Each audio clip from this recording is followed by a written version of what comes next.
It's the Mixed Martial Arts Hour with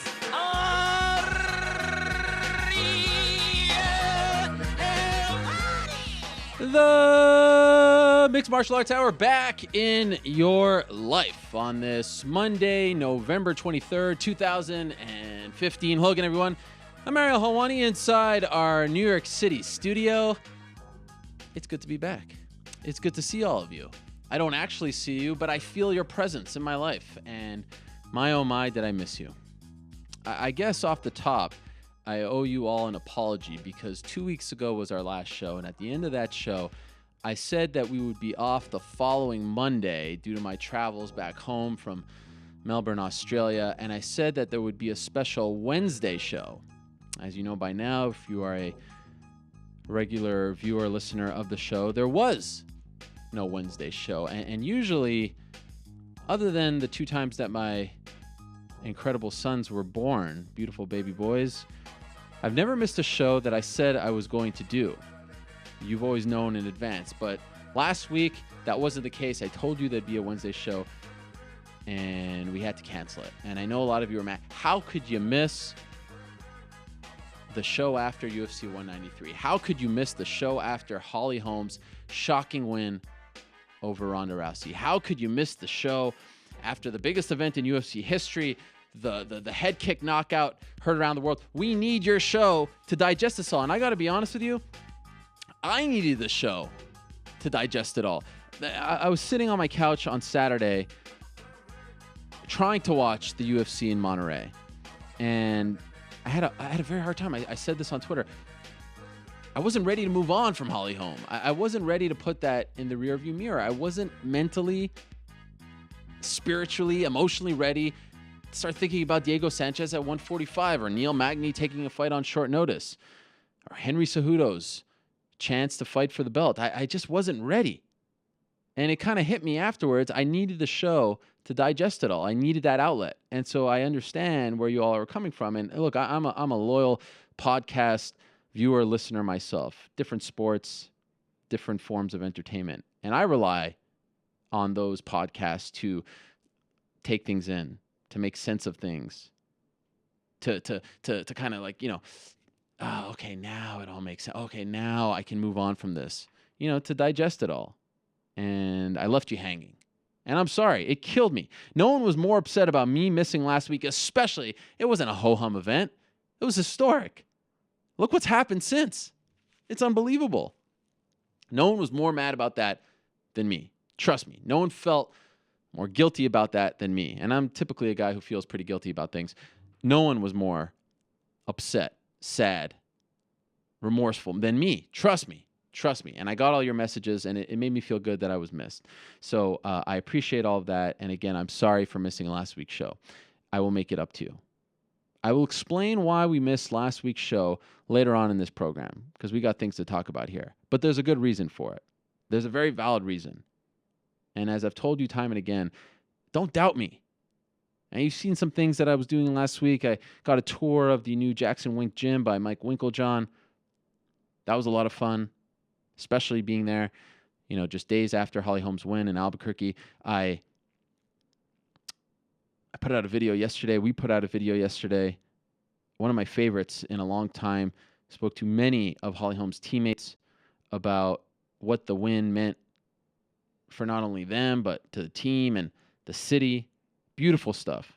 Made me tear up watching it. EKC, our videographer / editor, nailed it. I mean, it was just beautiful. Everything about it. Very proud to have been there and put something like that out. And we don't often get that opportunity. But that's not why I missed the show. There's a reason. And we'll talk about that later. For now, let's make sense of it all. Let's digest it. Let's finally put 193 to bed. I need it. I need to do this. So let's go. What are we talking about on today's show? Well, of course, in the third hour, we'll hear from you. Hit us up using the hashtag the MMA Hour, or leave a question or comment in the comment section below. As always, want to hear from you. Want you to help me make sense of what we saw in Melbourne, Australia.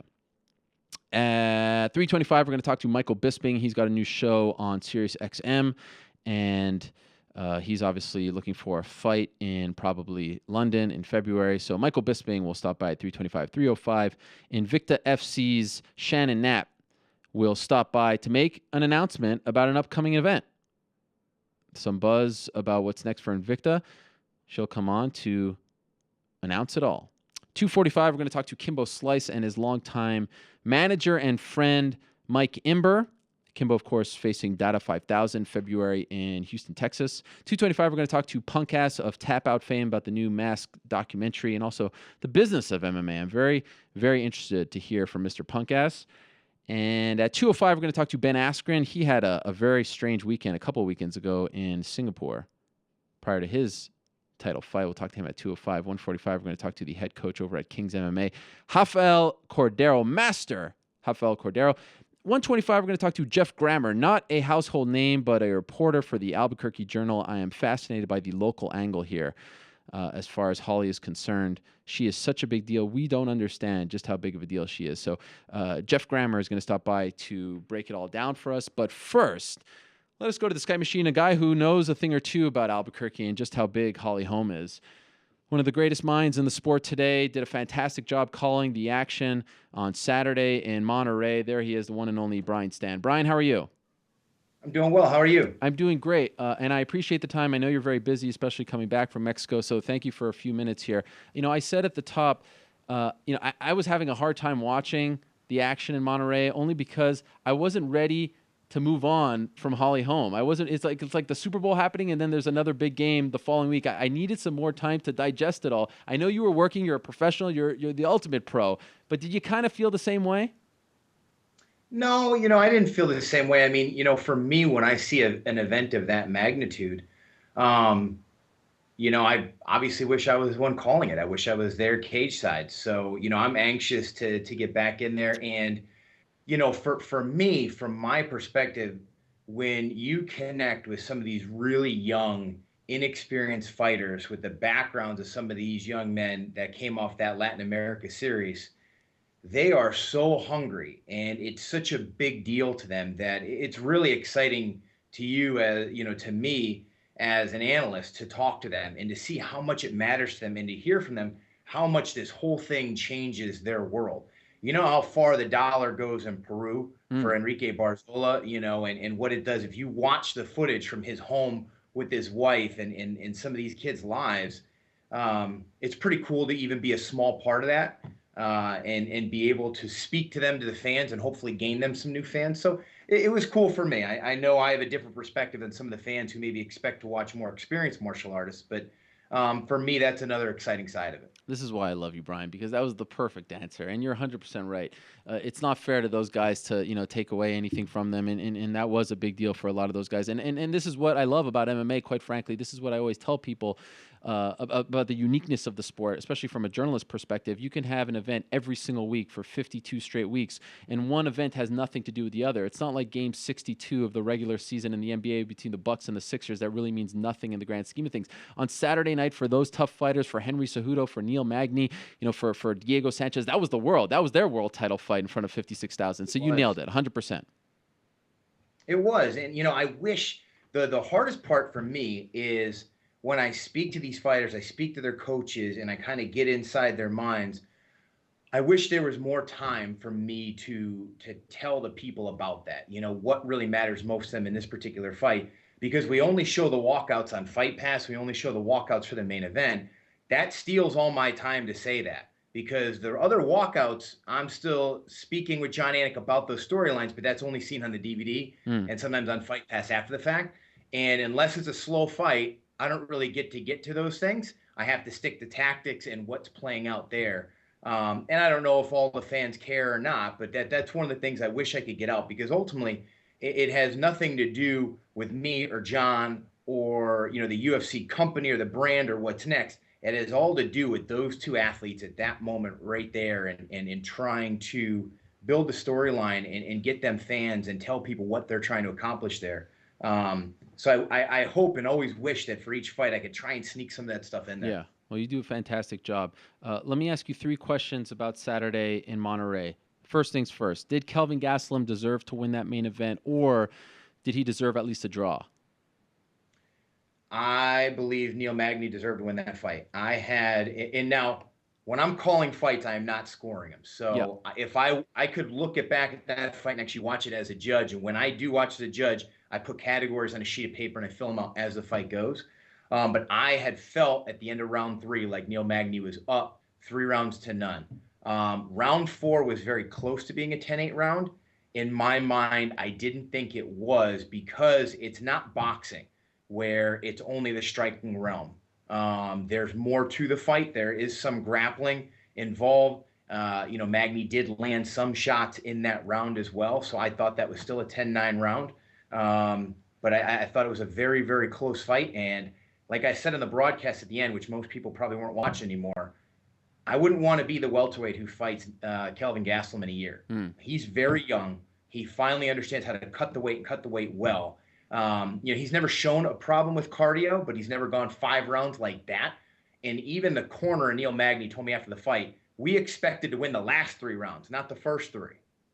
So Kelvin showed that he has more weapons than just athleticism and power. And he's still learning how to fight going backwards. He's still learning how to get inside of reach. He's going to figure all that stuff out, and he's going to be an animal. At the same time, Magny's going to continue to improve. But this is not a fight where you say, okay, Gastelum's never going to contend for the title. No, I think he will. And I think this was a really good fight for him where he's at in his career to continue him taking steps towards being more of a professional.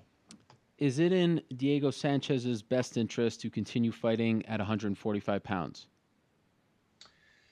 Whew. From what I saw when he was weighing in, I would say no. He's a very determined guy, and he did all of his own weight cut, did it all himself, and he's worked with other people before, but he was a bit stubborn. I think his toughness is why he was able to cut that weight, not necessarily his process, but I don't know enough to say that definitively. I think he could fight in a lot of weight classes and put on exciting fights, but the fact remains he has still been in a lot of wars. And I enjoy every single fight he's in. So just a ton of credit to him. But I think it would be healthier for him to fight at 155. Should Henry Cejudo get the next crack at Demetrius Johnson? And part B, what kind of a shot do you give him? Yes, he should, and I actually give him a very good shot. And here's why. Okay. From what I know about Henry Cejudo, he is a guy, and he's proven this in one of the biggest, if not the biggest stage, right? 2008, he wasn't supposed to win that tournament. He wasn't supposed to win gold. And when you talk to people close to that situation, he had the tournament of his life. He is an athlete that I think rises to his competition and does what he needs to win in competition according to that athlete. So I think when he fights Demetrius Johnson, it will be a better fight than people think it will. Is he on the level of Demetrius Johnson right now? No, he's not. But he can be. And just like Holly Holm showed, you never know what kind of jump these special athletes can make when the lights shine brightest. Holly has proven to be an athlete several times in her career who shines brightest when the stage is the largest, and Henry Cejudo has done the same. He's an exceptional athlete. And my good friend who you've come to know well, George Lockhart, said it best because he talked to Henry a little bit after his weight cut to give him some advice because Henry's weight cut, that process is terrible.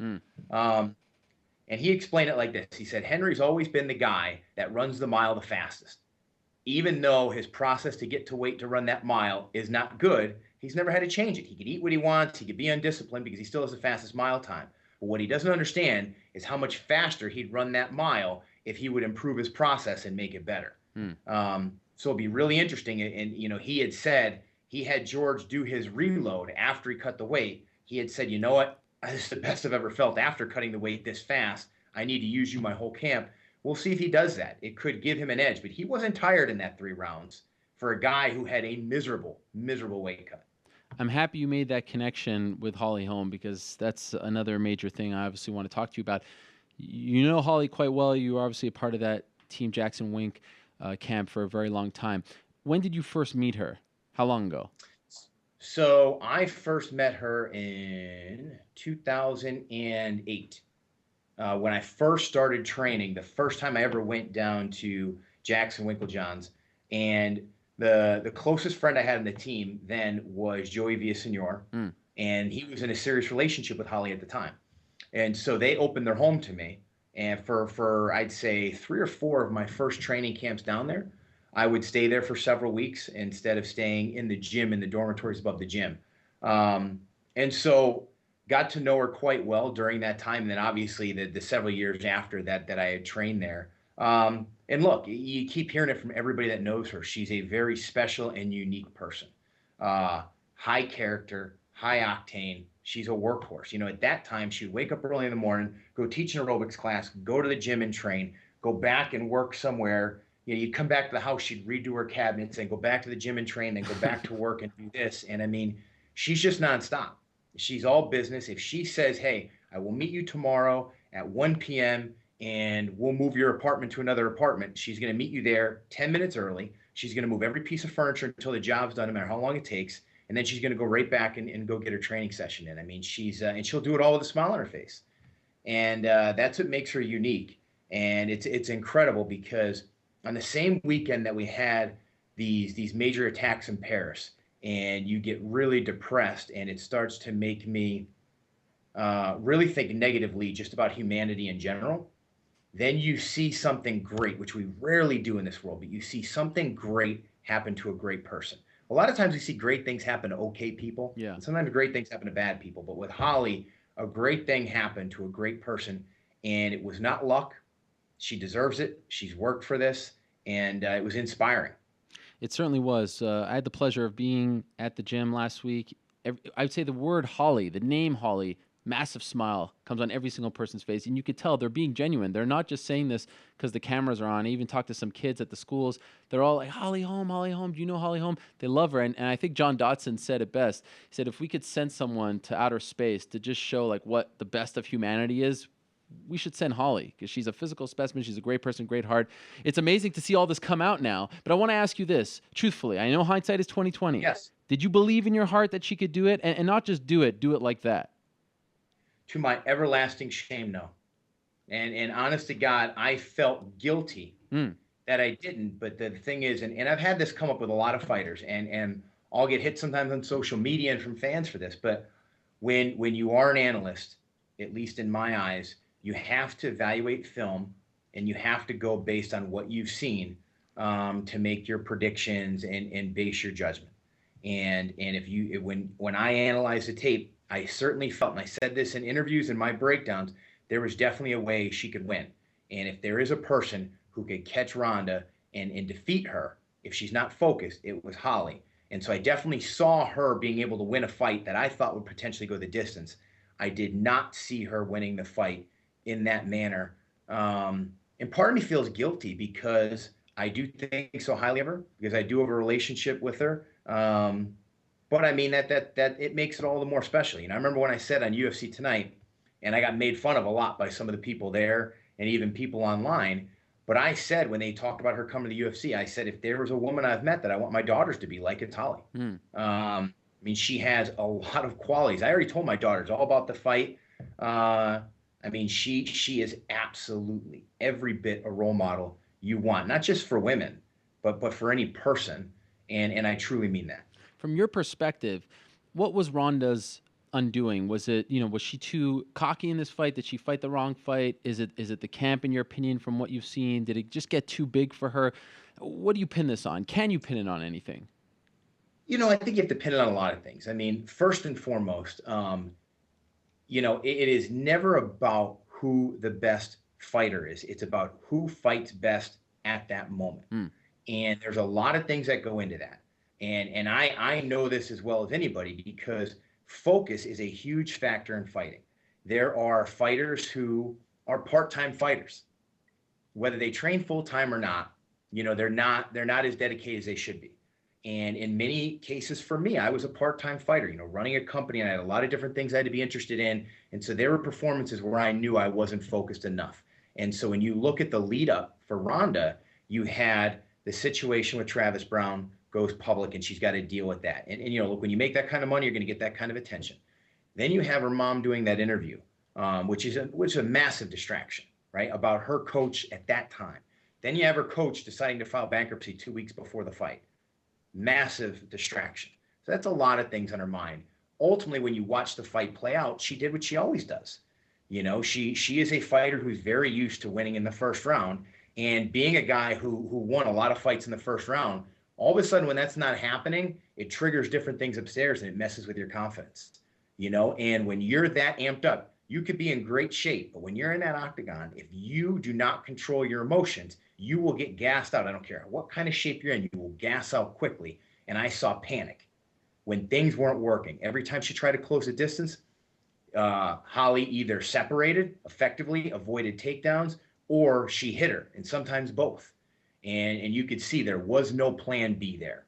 There was no plan B. And as technical as some fighters look on pads, it doesn't always translate into their effectiveness in the octagon in doing it live. It doesn't mean they're not capable of it, but in that moment, there looks like there was some panic. There was a lack of confidence. And every time Holly started landing those straight lefts and pivoting and angling off, you could see the doubt grew and grew and grew. Mm-hmm. And one thing I did know about Holly that I saw, because I was at Greg's when she was just dabbling in MMA, she was always very, very strong. Now, she wasn't throwing around female athletes the caliber of Ronda, but she was throwing around every woman in there that knew more about MMA than her. She was always a strong woman, and she was always extremely athletic. And I didn't know how that would translate to the level of athlete that Ronda is, and obviously it translated very, very well. Would it be a mammoth mistake for Ronda Rousey to fight Holly Holm next? Does she need a buffer? Does she need a fighter to figure things out, get her mojo back? In my opinion, yes. I think it would be better for her.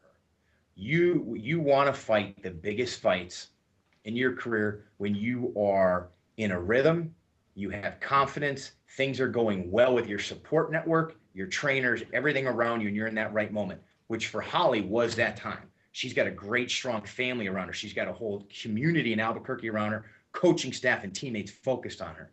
Ronda's life is more complicated because she's been the biggest star we've ever seen in the sport for some time now. Yeah. And that's more difficult, you know?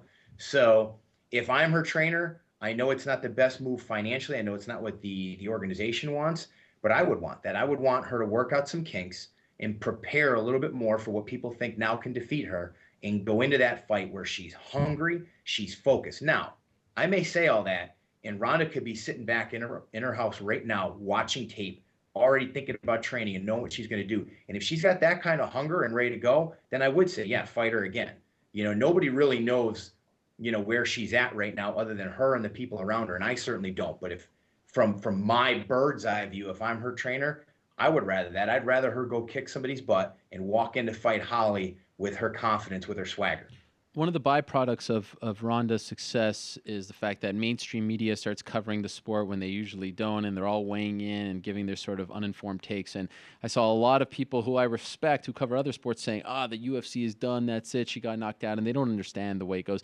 A loss in this sport, in my opinion, doesn't mean as much as it does in boxing or any other sport. They come back, you look at Randy Couture, BJ Penn, they all have double-digit losses. But do you think right now for the UFC, considering who she is, you called her the biggest star, I agree, she's on the cover of the video game and all that stuff, was this a bad night for the UFC in the short term? Like, yes, that night they did well, gate-wise, attendance-wise, all that stuff. But is this a problem for the UFC, or do you view it on the flip side? You just created a new star. She's everywhere. She's great with the media. She's great with the fans. It will all work out once the rematch happens. What do you think? I think it will all end up working out. I mean, but you asked me in the short term, is this bad? You know, when you look at it this quickly, snapshot, yeah, it's not. I wouldn't say it's horrible, but it's going to be bad for. You know, hey, the biggest pay-per-view draw you had just lost, and she in the rematch she's going to draw incredibly well, but it could hurt them in the or in the short run, which is, you know, the next 6 to 8 months.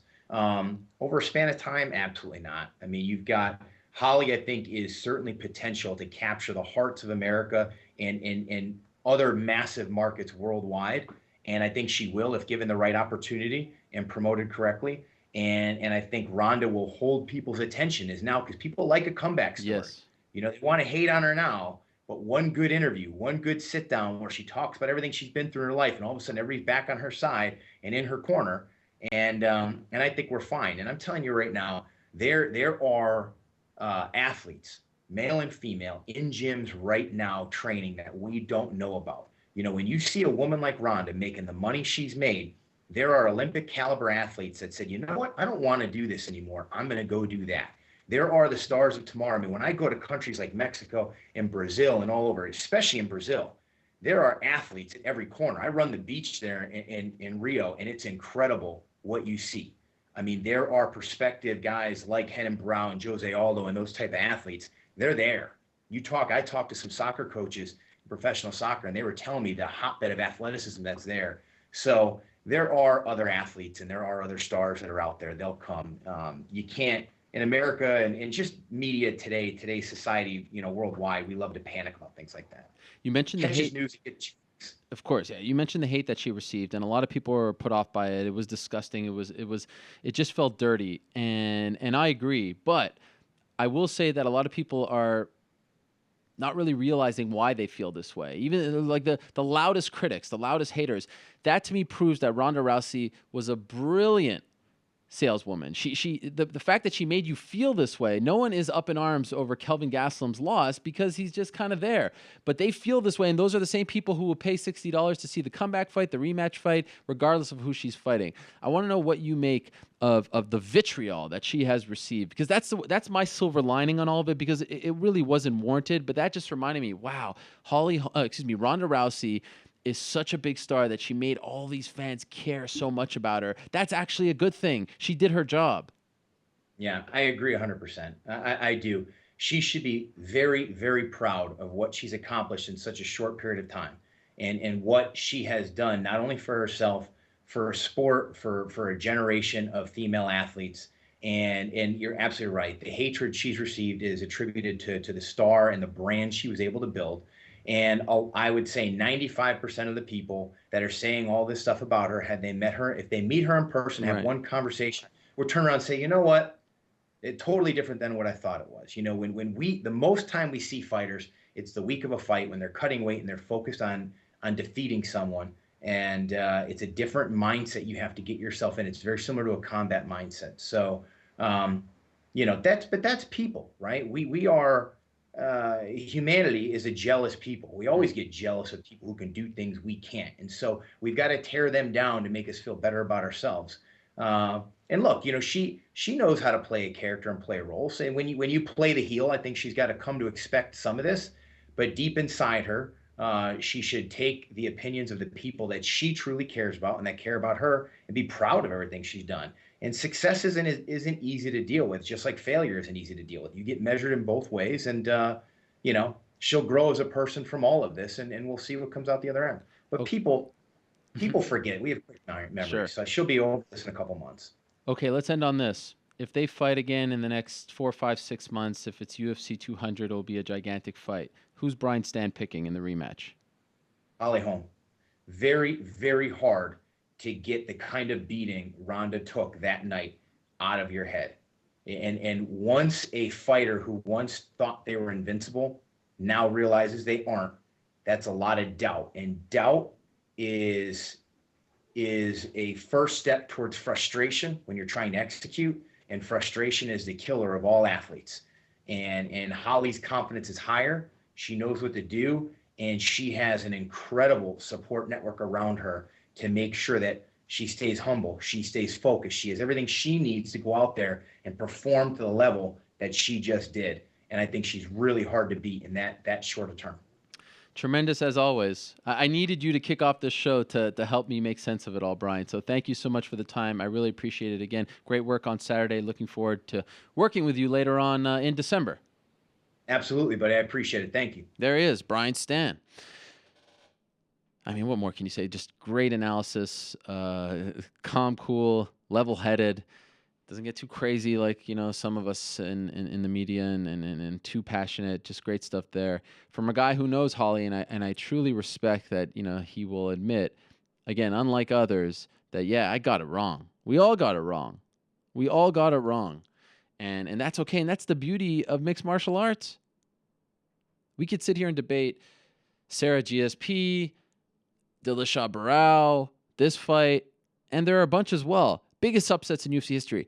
And all those fights happened within, the last 10 years. How many upsets can you talk about on the biggest stage possible for the championship in basketball or baseball? I mean, I could talk to you about Villanova beating Georgetown. That was 30 years ago. There's NC State also over there's a lot, but they don't happen in that short amount of time. So it teaches you that we know crap. We don't know anything. The odds makers, for the most part, they don't really know what the hell they're talking about either. Look at those odds. They'll get it right from time to time. But this sport is so young, so new. We all missed it. And in hindsight, you just look, and I'll sort of break down my thoughts of the actual fight later on. But how did we miss this one? And that's not taking anything away from Holly or Ronda. Ronda Rousey is the biggest star in the sport today. Still is. And the fact that we care so much, the fact that we reacted the way we reacted, the fact that this is one of the biggest pay-per-views ever is all because of her. And by the way, the fact that we're even talking about this is because of her. Like I said in that essay, there would be no women's MMA in the UFC if not for Ronda Rousey. There'd be no Holly Holm if not for Ronda Rousey in the UFC. Holly probably wouldn't even have tried to go on this long, journey after leaving boxing if there wasn't an end goal of being UFC champion. There wouldn't be any of these people. They'd be fighting on smaller shows. It's all because of her. So if you hate her or are reveling in her demise, dancing on her grave, remember that. You don't have to be her biggest fan, but just remember that. All right, let's move along. And like I said at the top of the show, I am fascinated by the local angle in all of this because I had the privilege and pleasure of being in Albuquerque last week, just days removed from UFC 193. And it really, I wouldn't have had this perspective if I was just, back in New York. It really hit me that Holly Holm is a gigantic star there. The little kids know who she is. Young boys and girls look up to Holly Holm. They all know. The soccer moms know her. Everyone knows her. This is bigger than John Jones winning or Carlos Condit. Carlos Condit got a day when he won the interim belt. She got a month from the city of Albuquerque. So I needed to get that local perspective. I'd like to welcome one of the best who covers MMA from Albuquerque. He works for and writes for the Albuquerque Journal. His name is Jeff Grammer. He's joining us now on the phone. Jeff, are you there? I'm here. Thank you very much for the time, sir. It's great to have you on. And like I said, I'm so interested in this because I've never seen, quite frankly, I'm from Montreal and I know GSP. It's different. It's really different. The way people talk about her, the way people look up to her, the way people were so happy because Albuquerque doesn't have any sports teams. They don't have, this sort of thing doesn't happen. And I understand that was a very big night in Albuquerque sports, not just because of Holly Holm. Can you tell us your perspective? How did you take it all in? What was the reaction around you? How did you feel? I'm just so fascinated by it. Yeah, well, obviously Albuquerque's a fight town. It's been known from boxing primarily through the years. It's a fight town. People have house parties that are legendary here, watching Johnny Tapia through the years on pay-per-views and stuff like that. So we love our fighting here in Albuquerque, especially, and really all around New Mexico. But Holly was the fighter that she's from here. She went to Manzano High School here. They're going to hang a banner in her high school after this win last week, and you don't see that very often. It wasn't that she did MMA when she was there at Manzano, but they're going to hang a purple banner for Holly there at her high school. And she came up through the Albuquerque ranks. Almost all of her professional boxing fights were here in Albuquerque. So she was bringing world championship level women's boxing to Albuquerque, and it wasn't just that she was from here going other places to fight. Her and her promoter Lenny, who I know you've gotten to know through the past couple of years, Lenny made sure that he was bringing top-level women's boxing here because of Holly Holm, and people just fell in love with her. And as you've gotten to know her, and I did see the video that you did with her teammates there at Jackson's, it's one thing for people to talk about a teammate or to talk about somebody from their hometown and saying, oh, yeah, we support that guy, we support that girl, and great person, this and that. You do get a different sense when you talk to people here that know Holly. It's genuine with Holly. There isn't anything fake about that. It's almost to the point of aggravating sometimes how nice a person this is. She doesn't ever talk trash. She doesn't ever really slip up along those lines, and it just makes you always want to try and be a little bit better. That's what people fell in love with Holly through the years. And when she left boxing, there were some people upset with it. There were fight fans here that wanted her to stay in boxing, but she didn't leave boxing for MMA. She left boxing for Ronda Rousey. From day one, that was the reason she went to MMA. What was the reaction to this fight being made? A lot of us in the MMA media thought, she could be the one, but maybe it's a little too soon. Her two first fights in the UFC weren't all that, impressive. A lot of people criticized her for the last fight. She didn't show any killer instinct. Were people in Albuquerque, her most loyal supporters who have been watching her forever, thinking that she was, about to get annihilated in Melbourne? Or was there, a groundswell of support for her saying that we're about to shock the world?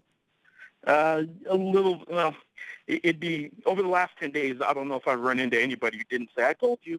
And if you had asked me about 15 days ago, there was a very large percentage of even Albuquerque and even the staunchest Holly Holm supporters that were worried for her and not predicting her to win. Our reader comment section on the Albuquerque Journal's website and letters to the editor, people writing in, and local sports talk radio, there wasn't a whole lot of people giving her a chance, even here in Albuquerque.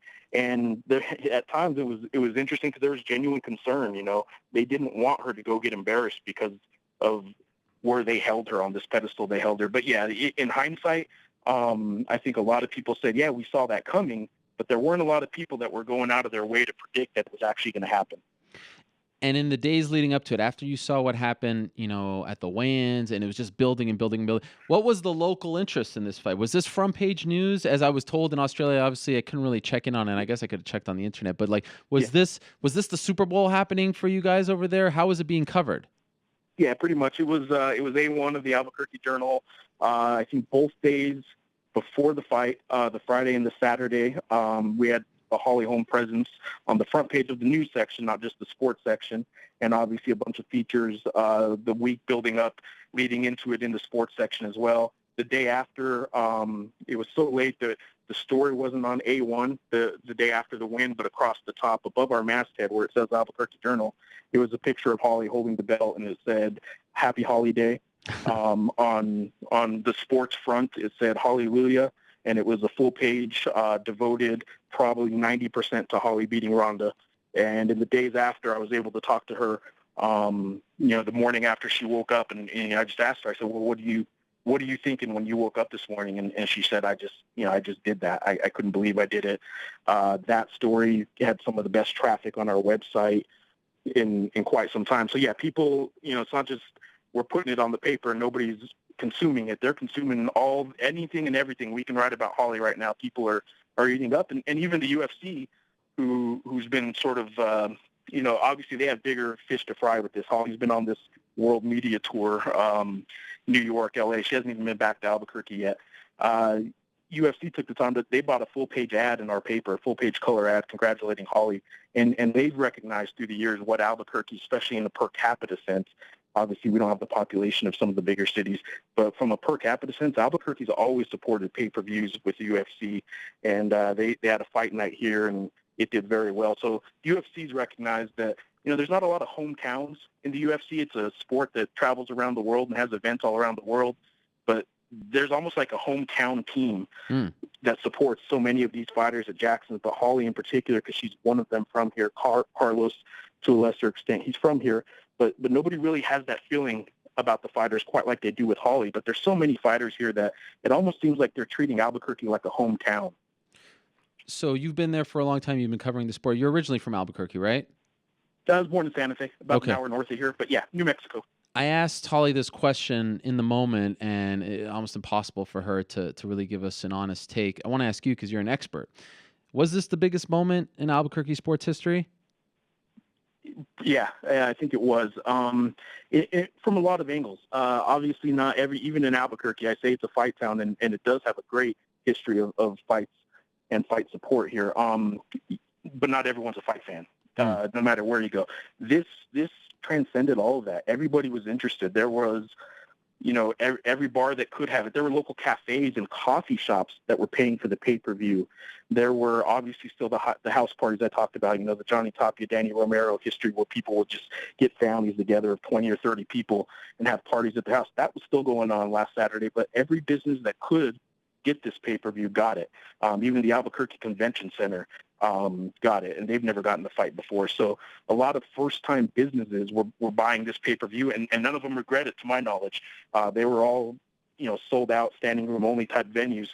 So yeah, this was big. Everybody watched it. I think from a business standpoint, the T-shirts that are selling at any local shop that can sell them have been selling them like crazy. So the next thing on the list now is people want Holly home. They want her to come back. They want to do this parade, and the city council's already voted. The month of November is Holly Home month now in Albuquerque, and they're going to set up a parade when she gets back. So you mentioned also that her high school is going to hang this banner in her honor. So tell us from what you know, how is she going to be greeted? Are they going to be at the airport like we see, like when when the Golden State Warriors won the title, the fans at the airport? There's going to be an actual parade. What can you tell us about the kind of reception that she will get? Yeah, well, wherever she goes, in the weeks building up, it was interesting. I want to step back real quick. The conference call that UFC had for this fight, the one Ronda Rousey hung up on when she was asked a personal question about her personal life. For the next 45 minutes, Holly Holm answered questions about how Ronda said she couldn't handle the champion lifestyle, which was interesting on a call that she hung up about a personal call. But in that conference call, Holly talked about pressure, and nobody thought she had the pressure. But she said, growing up in Albuquerque and the support I have here, people walk up to me on the street and hug me daily. That's pressure. She had a personal type of pressure, maybe not the worldwide attention that Ronda had, but she had a whole town that not only liked her and supported her, but the type of people that walk up to her and hug her, wish her well, pray for her, all that kind of stuff. She had that on her mind. And when she comes back, it's going to be tenfold. And there is a different kind of pressure when you not just have the support of a community, but you have a whole community that is taking that much of an interest in you and an association with you. They've bought into Holly Holm being the hometown hero here. And when she gets back, if she goes to a school event, I think parents are probably going to find time to cut away from work to go see their kid at school that day so they can see her. If she goes to a football game, I know they're going to try and get her to the bowl game they have here in December. I think people are going to go just to see Holly Holm, and anything they can get with Holly right now, they're going to do it. So, yeah, there'll be a parade. I think she'll have a welcoming at the airport. Whenever she gets there, that'll have probably a couple thousand people at least there. It's going to be big, and this town needed it, frankly. And can you speak to that? Because I had heard from people that the last couple of weeks in Albuquerque were particularly depressing. I believe Sure. a longtime police officer was killed. A young boy or girl, I can't remember which one, and I'm sorry for that, passed away. What was the mood, especially concerning the people leading up to this, and how did she help change things? They're obviously, in the grand scheme of things, she made people feel better. She didn't change anything that had happened, obviously, and there's still some very serious issues that need to be addressed in Albuquerque. There's a trust issue going on right now with law enforcement. Tons of great law enforcement officers here in Albuquerque, but there had been a stretch of a few years where there were a lot of law enforcement involved shootings. There's an issue with that going on right now, and there was a road rage incident I think it's been about a month now, where a guy gets out of his car to argue with the driver of another vehicle, shoots at that vehicle, and a 4-year-old girl died. That same day, basically, longtime officer Daniel Webster was shot in the line of duty.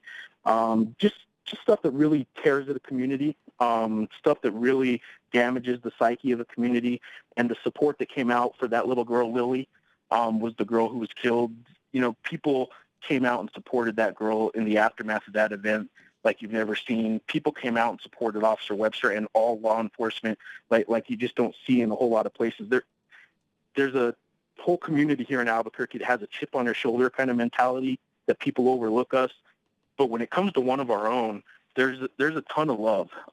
That's what Holly kind of represented. And when she pulled off not just a win, but as everyone knows at this point, it wasn't just a win. It was a dominating win. It wasn't any lucky kind of sucker punch. She showed everybody that, she belonged in. Not only did she belong in there, but she deserves to be the champion. And it really goes back to what, one of her coaches said a couple weeks ago about Albuquerque is, maybe if we were this big fancy gym out of California or New York, people would give us a lot more respect, but that's not us. That's never been us. We're just from Albuquerque, but people always know who we are when we leave. And I think that's what pretty much Holly and Wink and Greg Jackson showed, and Izzy too. They got a good team over there at Jackson Wink, and they got another good gym here at Fit NHB. There's some people here that have this chip on your shoulder mentality, but there's also a lot of love surrounding it, and that's sort of what Holly brought out that night. Are there any concerns that Holly will change now that she's become this, worldwide superstar, and that B, her life will change? Like does she have to move away? Does she have to get go to a gated community if that exists? Are there any concerns about either of those two issues? The concerns about her changing are only from people that don't know her. Uh-huh. I think you'd have those concerns with just about anybody. I think people that have gotten to know Holly through the years realize it's It's not an act. It's not fake. She's pretty genuine. As far as her life changing to the point where she might have to get out of Albuquerque or at least move to a part of town like a gated community or something like that, those are things that'll be presented over the next few weeks, few months probably. Yeah, there's probably some concern about that. I do know, frankly, there's some frustration here in Albuquerque that all this celebration we're doing, she hasn't come back yet because she's been on a media tour since that she's been running her through. So she hasn't been back yet. People want their hero back. So there's a little bit of frustration to that, and we'll see how that plays out. But I don't think anyone's going to turn on Holly because of it. I think they might get frustrated with the star she becomes a little bit, but I don't think it'll be a personal kind of frustration with Holly kind of factor. And just curious, because you know the landscape, can Albuquerque host a Holly Holm title fight? Is there that kind of infrastructure? I threw out the pit, and you corrected me that this was on Twitter that they just couldn't do it. Is it possible? Can you foresee a scenario in which Holly gets to come back to Albuquerque? Because I could see, if it's possible, like 100,000 people showing up to that. Yeah, the reality is that Holly's probably outgrown Albuquerque in that regard. I don't think Albuquerque and nowhere else in the state of New Mexico would be able to host a Holly Holm fight at this point because there's so much interest. The pit itself, which is, for 49 straight years, has been top 25 in home attendance for college basketball. It's a great venue. But structurally it can't support the lighting that the UFC needs. They did a fight night here in 2014. They had to go to a downtown arena called Tingley Coliseum, which is really old. You can't really see it on TV as well because all the attention is focused on the octagon in the middle. But basically that's an old arena that couldn't support something the magnitude that Holly has become just in the last 10 days. So I don't think Holly Holm will probably ever fight in Albuquerque again. But that said, there's a lot of good fighters here. If she just makes an appearance at a fight night type event, I think the UFC, Dave Schuller's told me he wants to get back here in 2016. Holly just showing up would probably pack the place. And there's a lot of other fighters here that have support and have a following too. So yeah, the UFC will be back in Albuquerque, but I do think Holly Holm's probably pretty much outgrown Albuquerque in terms of fighting. Last question. I'll ask you the same question I just asked Brian Stann. If you're Ronda Rousey, is it a mistake to do the immediate rematch from your perspective? Probably, but I don't know. I don't know what else Ronda from her stature. I don't know who else she fights that from a stature kind of standpoint wouldn't sort of look like she's taking a big hit. Fans want the fight. Mm-hmm. Fans want the rematch. If Ronda fought anybody else, it would be a curiosity thing. They want to see how much she comes back, obviously, how quickly she can come back from that loss. But I think from like UFC standpoint, I don't think they want anything other than that rematch at this point, because the flip side of that too is who does Holly fight in the meantime. I just think the interest right now is give Ronda a chance at her rematch. That's what Holly had when she suffered her worst beating in boxing to Anne-Sophie Matisse. She got a rematch later and won. Holly wants to give her the rematch. Yep. If they both want it and the UFC wants it, I think that's what you do.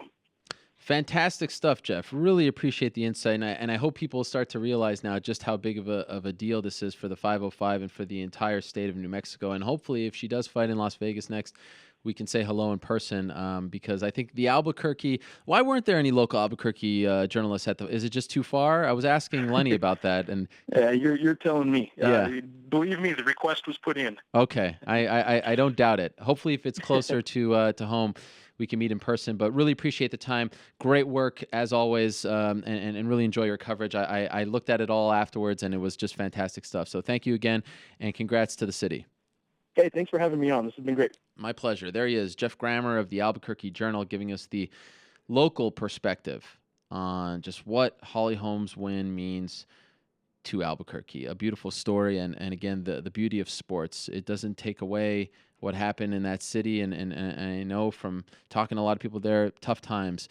But for a second, this is what sports are all about. For a second, it's an escape valve, and it allows you to jump up and down and act like a crazy person and just, love everything, cheer for something bigger than you, cheer with, a group of people that you don't know. That's the beauty of sports. That's what I always tell people. If you don't understand what it means to be a crazy sports fan, it's just to give us something else to think about, just to give us something to cheer about. And for a lot of people around the world, Holly Holm gave him that, in particular in her home state. Let's move along. Let's welcome in one of the very best in the game. You can make a case that he is once again the coach of the year. He is killing it all over the place, doing a fantastic job. He is the head coach over at Kings MMA. He is Master Rafael Cordeiro. He joins us right now on the phone. Master, are you there? Yes. Hey, Ariel, how's everything, buddy? It's always a pleasure to talk with you, man. The pleasure is all mine. Thank you for the time. You were in Mexico with Kelvin on Saturday. Do you think he did enough to win that fight? I think the first 3 rounds was for our opponent. He just wake up in the second last round. I believe he just was good fight. Was a good fight.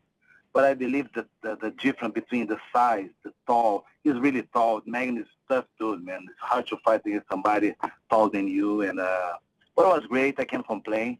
He did a great job. I look forward to see maybe this rematch one day. I don't know, but this is what I'm looking for. And of course, I know. Kelvin has a great. We had a great game plan, but unfortunately, our opponents too. So everything works perfect for him. I certainly think that Kelvin has nothing to be ashamed of because, I mean, a lot of people were concerned about the weight cut, and also seeing him do what he did in the 4th and 5th rounds, that means that he was in great shape. He had great cardio. He was able to go into the championship rounds. What, from your perspective, was the difference this time around? I know you're relatively new to, Kelvin and, just everything that he brings to the table, but why was he able to look so good and fight so well despite the loss? Yeah, so in the gym, this is my first camp with him. He spent 2 months with us over here in the Kings MMA. In the gym, he did a great job here, and he proved a lot. His cardio, his cut weight was perfect. And I believe it was the night from the challenge, and the challenge put a great fight. I believe in the future, with more time, we can improve more and more and more his game.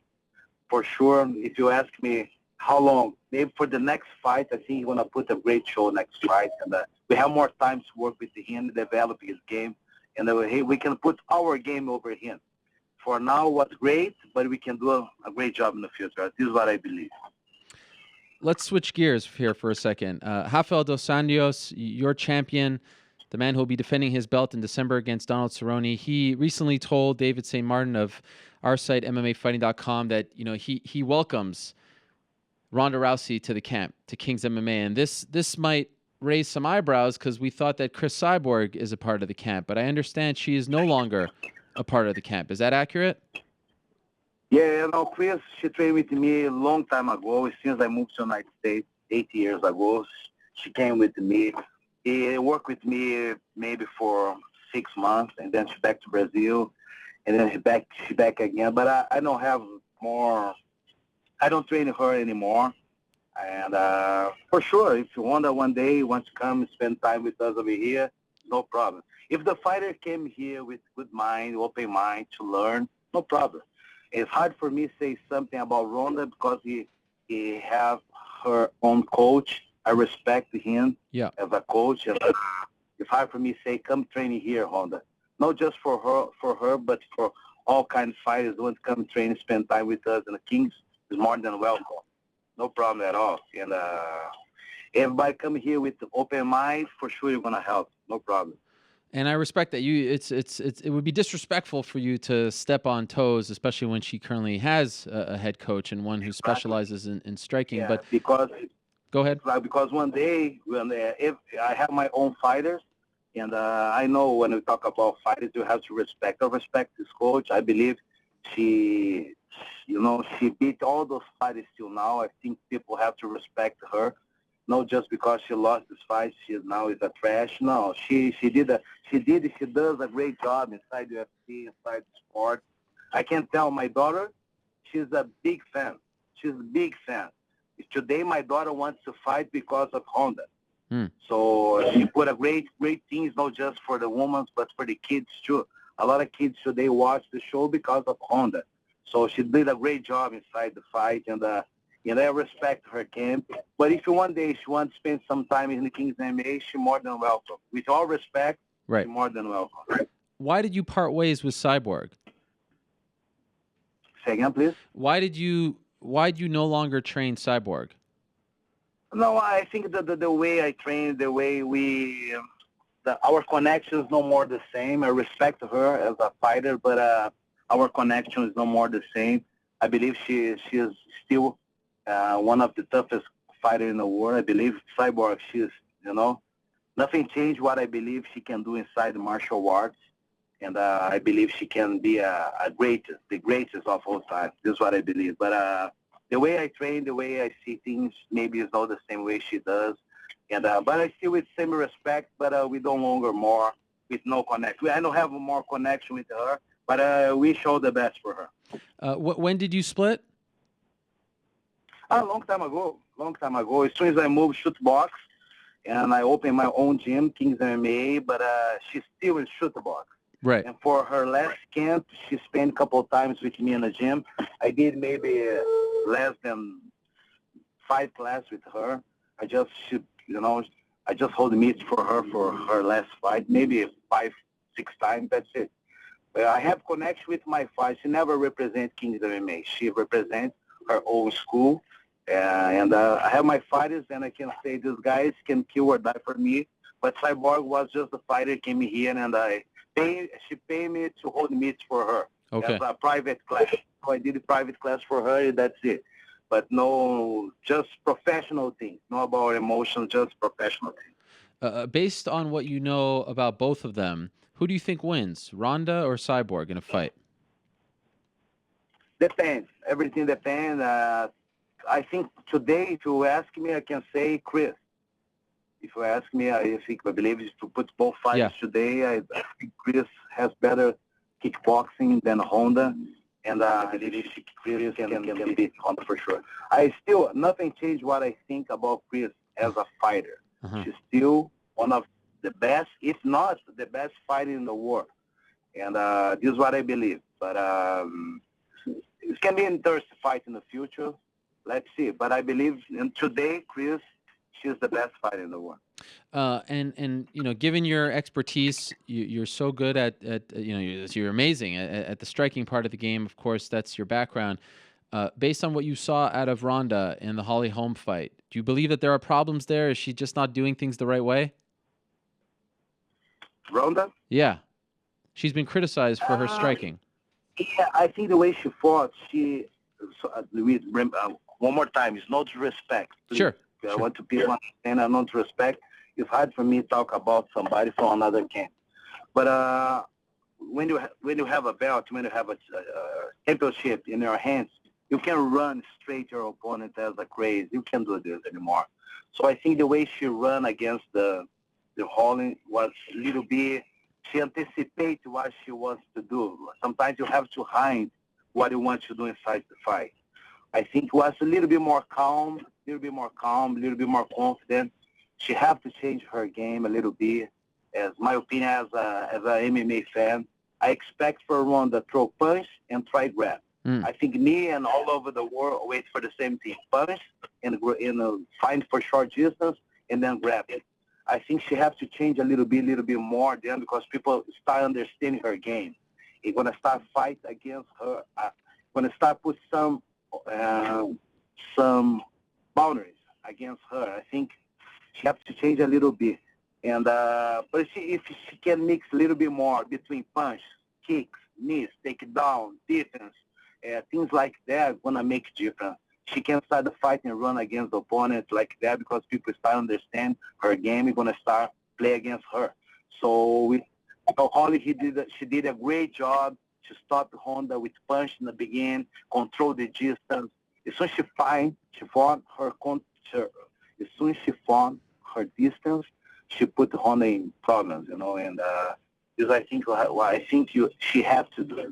She has to change her mind about go straight all the time. The sport today, you can't do this anymore. Go straight. Start the fight, go straight. Unfortunately, today you can't do this anymore. I'll put you on the spot again. Holly Holm versus Chris Cyborg. Who do you pick? Good fight. I believe this fight's gonna be an amazing fight. Chris is gonna fight against somebody southpaw, against somebody with a little bit more reach than her, and it's gonna be a good fight. I think the fight going close distance, Chris can knock her out But I believe if the champ keep the distance, I think she can, make 5 rounds in the distance. I think she can take care about that. I think in short distance, Chris can knock her out, but in long distance, she can play 5 rounds with no problem.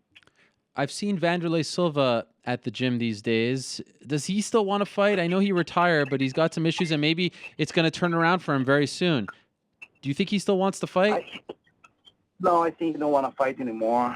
I think he want to stay out for a while, just seminars all over the world. I think I think his career done. He don't want to fight anymore. Okay. And how about the go ahead, sorry. This is my opinion. I don't know the future, but to be honest with you, what I look Vanderlei now is I look at the guy who wants to spread the word in the world about martial arts, and I think this is what they're looking for now. Rafael dos Anjos was very active on his way to getting the lightweight title, but he's taken a break. By the time he fights again next month, it will be 9 months off since his last fight. Any concerns that, at least in the first round, he might be a little rusty? No, he trained hard for this fight, at least 5 months for this fight. He just finished his training now in the gym.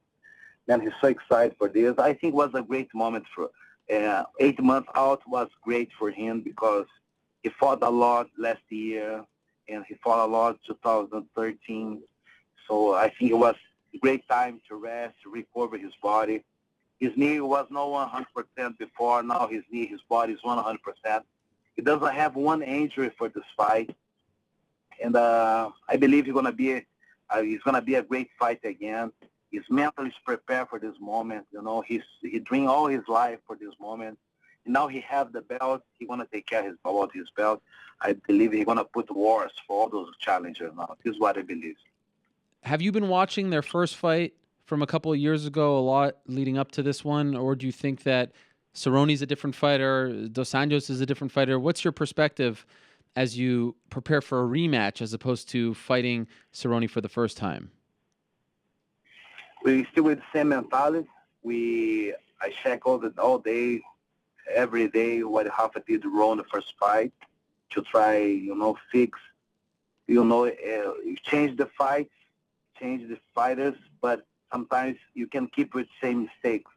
So my goal with Rafa is fix his mistakes at the first fight and improve a lot for the next fight. So put a lot of different game for this fight, for next fight. I believe it will work, and with all respect, Cerrone is an amazing fighter. This is the reason he's going to fight for the belt, but I believe Rafael will beat him again. What can you tell us about the rematch between Fabricio Verdum and Cain Velasquez? Do you have any idea when it will take place? I don't know yet. I spoke with Fabricio. Now UFC no confirmed nothing yet. We expect for something in February or March. People say Las Vegas. Other people say March in Brazil. We don't know yet. We look forward to see the date, the right date. But Fabricio for sure he'll be ready for that. Do you feel as though Fabricio hasn't been given the credit that he deserves? People talking about Cain not, preparing long enough in Mexico, and he alluded to this when he was on the show a couple of weeks ago. As his coach, do you feel the same way?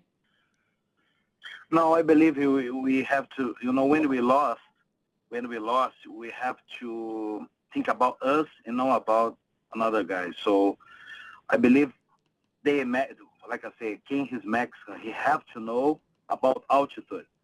So we spent a long time there. We spent 30 days in Mexico. The second camp, we spent 30 days there. Was great time. We had a great time there. But it's not just about altitude. It's about techniques. It's about your fight, your game plan. And I think everything works perfect. It's not just about altitude, but it's about a lot of things. This is the victory is a result about a lot of things. So this is my thought about that. And let's do it again. This is the reason Fabricio wants to fight again, because first fight, everybody say about altitude, about, 2 years, with no fight, blah, blah, blah, blah. Okay, let's do this fight again. And then he's going to prove for sure he's the best heavyweight in the world. Fabricio beat Nogueira, Fedor, Cain Velasquez. I think he deserves more respect.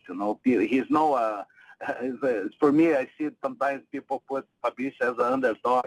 And what he has to do to prove he's the best fighter in the world. He's the best heavyweight.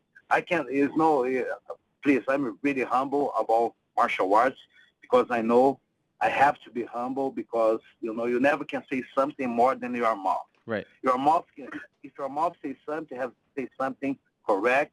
And I don't want to hurt nobody, but I believe Fabrice is the best heavyweight ever.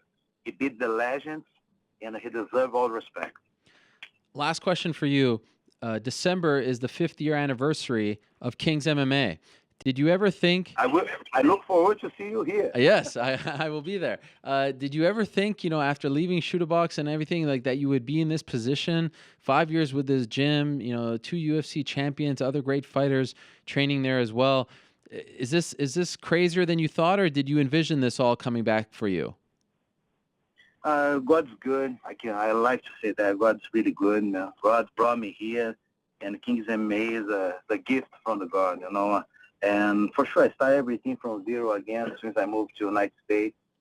And it's not easy. It was hard. I had bad times here, But I always look forward. I believe. I put my faith in front of everything.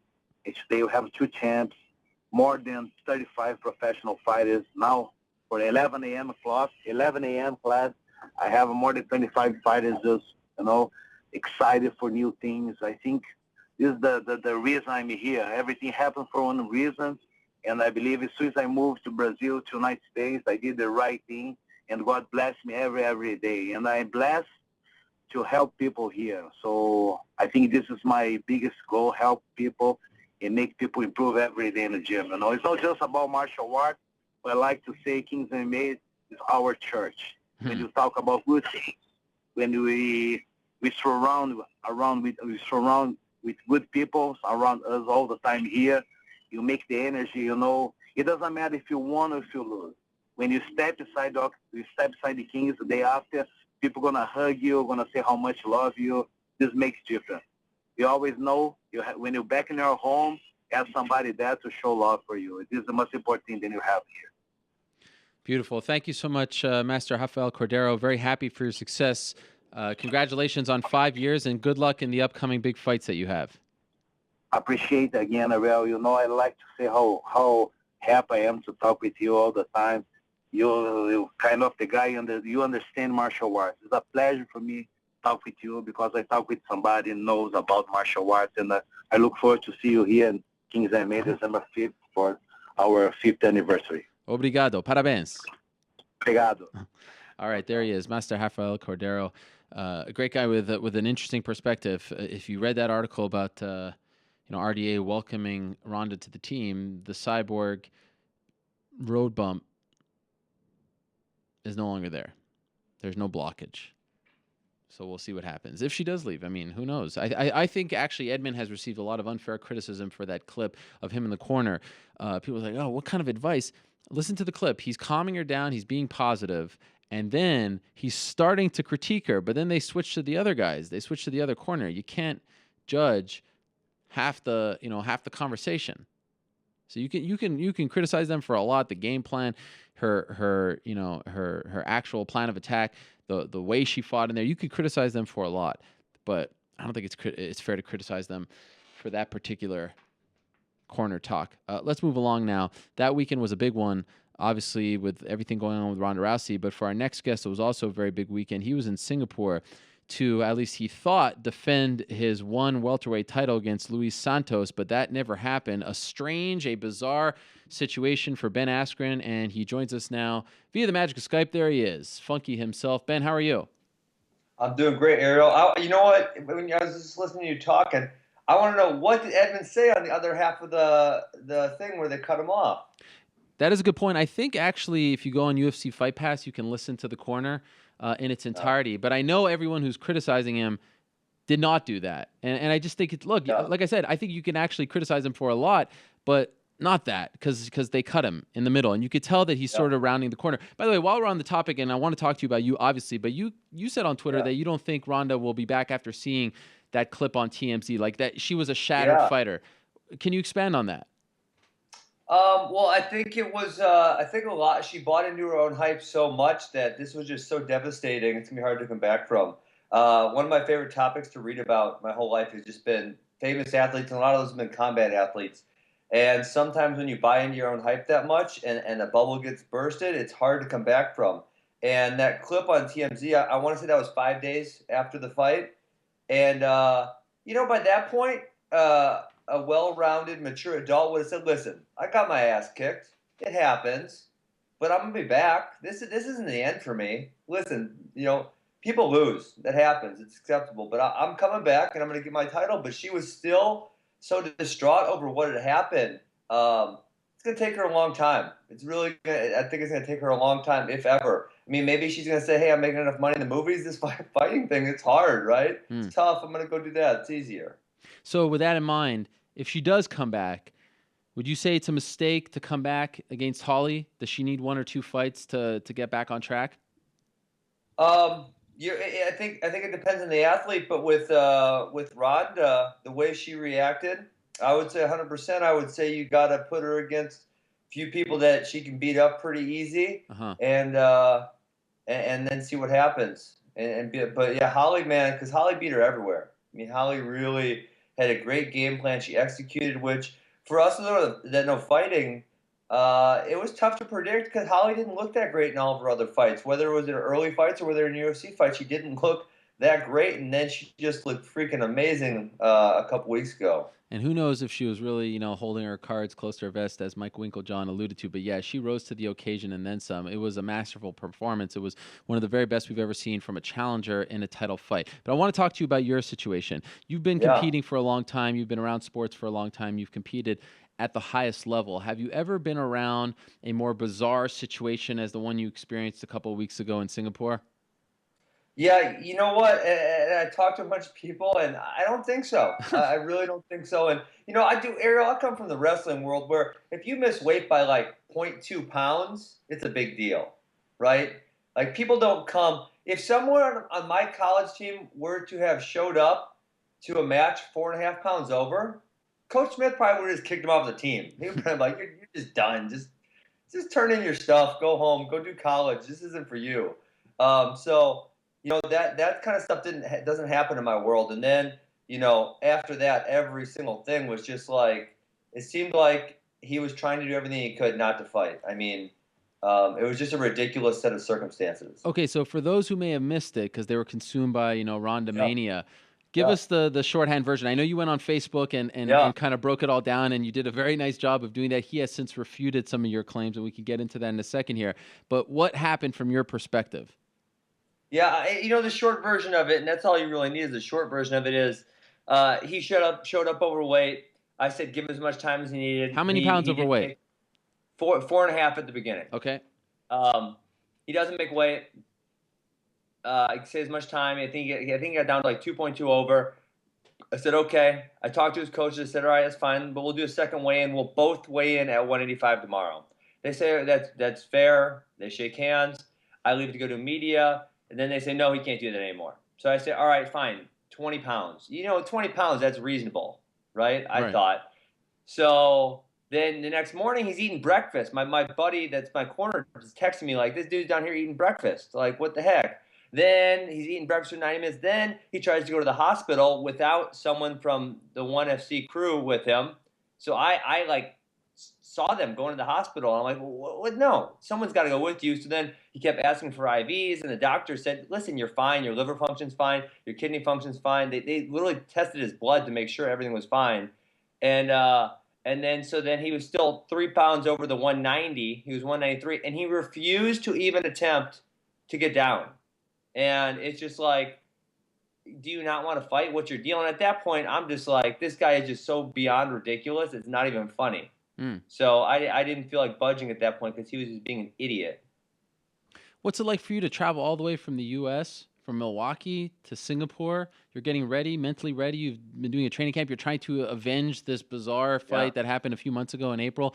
I mean, like you're in the zone, and then you don't get that release, and you have to fly all the way back home without ever fighting. How do you process that? And that was kind of the same thing that happened last time. Is there really wasn't a conclusion to the fight, and that's hard because prior to that, I actually was talking to my corners. I kind of got lucky. Prior to that, I'm going to show up every time for work. I'm going to make weight. I'm going to do what I have to do. But I never had someone pull out of a fight or miss weight or anything like that before. So I've been pretty lucky in my career up to this point. So I never experienced these things, which they happen all the time. I mean, it's not uncommon in the fighting world. The fighting world's kind of the wild, wild west to me. But yeah, it was kind of like very inconclusive, very a dead end. You like that feeling of winning. You like that feeling of doing all the work and getting in and get to beat somebody up and get your hand raised in front of everybody. You like that feeling, and I didn't get that feeling. So it's disappointing. I've been talking to one that they're going to try to get me back in real short order. They had a card in November 20 whatever in Beijing, and they got 2 more in December that are filled up. But the thing in January, February. So hopefully I'll pop back in there real quick and get a fight. Has the ship sailed on Sapo Santos? Is that no longer in the cards for you? I would say. I mean, I couldn't understand how one would want to keep him around after all the shenanigans. And, he can refute all he wants, but we were all there. In Asia, all the hotels serve free breakfast to everybody. It's real nice and stuff. Everyone from all the other fighters, everybody's sitting there watching this knucklehead eat breakfast for 90 minutes. Drinking juice. I mean, I personally saw him drink 5 glasses of juice, and then right? And then he's 3 pounds over, and he's like, "I'm not even gonna try." Like, bro, we just saw you eat breakfast for 90 minutes. Like, were you trying to be over 190? Like, what's the deal here? So, I mean, after everything, I would have, I believe they'd have a hard time bringing him back, but we'll see what happens. He sent a statement to us. He did an interview with MMA Junkie. I mean, saying that you're the one who, he flew all the way from Brazil, and you're the one who didn't want to fight him. I mean, did you read that stuff, and how do you react to that? Yeah, I mean, literally, I think I read the first one that came up, which I believe was MMA Fighting, and it was like so convoluted and so stupid that I didn't even feel the need to respond. I just read it like, well, no one's gonna believe this. And you know what, Errol? Usually, like, I'm kind of a polarizing figure, so no matter what happens with me, if I read through comments of an article, it's usually 50-50. Yeah. Some people like me, some people don't like me. But when I read through articles of his story, it was like 98% were for me and 2 were for him. They were just like, "What's wrong with this idiot? Ben showed up and made weight. It's not my problem. I showed up and I made weight. I showed up to work, and we signed a contract, and I fulfilled my obligation, and he was the one who didn't. So I didn't really even feel the need to respond because it was just so ridiculous." Okay, so I know that this next question can be sort of viewed as unfair to one, and I admit that. Sure. But let me ask you anyway. At any point did you think to yourself, this is what happens when you're not fighting for the major organizations? Like, this wouldn't happen. And I know weird things happen. We just saw with Tyron Woodley and Johnny Hendricks. I'm sure you were following that situation. Or Tyron Woodley and Kevin Gastelum. He said Tyron's been really unlucky and had 2 this year. That's right. But did you ever think that, like, gosh, I need to get out of this situation? Did you ever think that? Like I said, I think I was lucky up to this point that I've never had anyone pull out of a fight or never had anyone miss weight in my career, which it happens in MMA. MMA is a wild place, and it happens. So I think I've been lucky up to this point. And so, no, I didn't really have that feeling. I mean, honestly, I was happy with one because they said, "All right, he missed weight. What do you want to do?" And I said, "Well, I think he should have to weigh in again tomorrow." And they said, "All right, that's fair. We support that." And after he was done being ridiculous, they never tried to force me to take the fight past my stipulations, which I've heard in many cases the UFC does to their fighters, because it hurts one to not have a main event, right? It definitely hurts them for sure. And so it wasn't a good situation for anybody.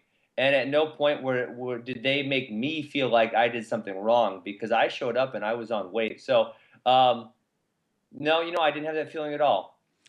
They are operating under different rules. They're in a different, part of the world. And it's hard sometimes to, I think the casual MMA fan, North American fan, to keep up with it, just because the events are on, very early in the morning here, etc. And then when you add to it that it was happening the same weekend as a Ronda Rousey fight, the biggest fight in UFC history as far as attendance is concerned. I mean, this one flew under the radar. I think that if it was any other weekend, especially one without a UFC event, it would have been a bigger controversy, a bigger deal.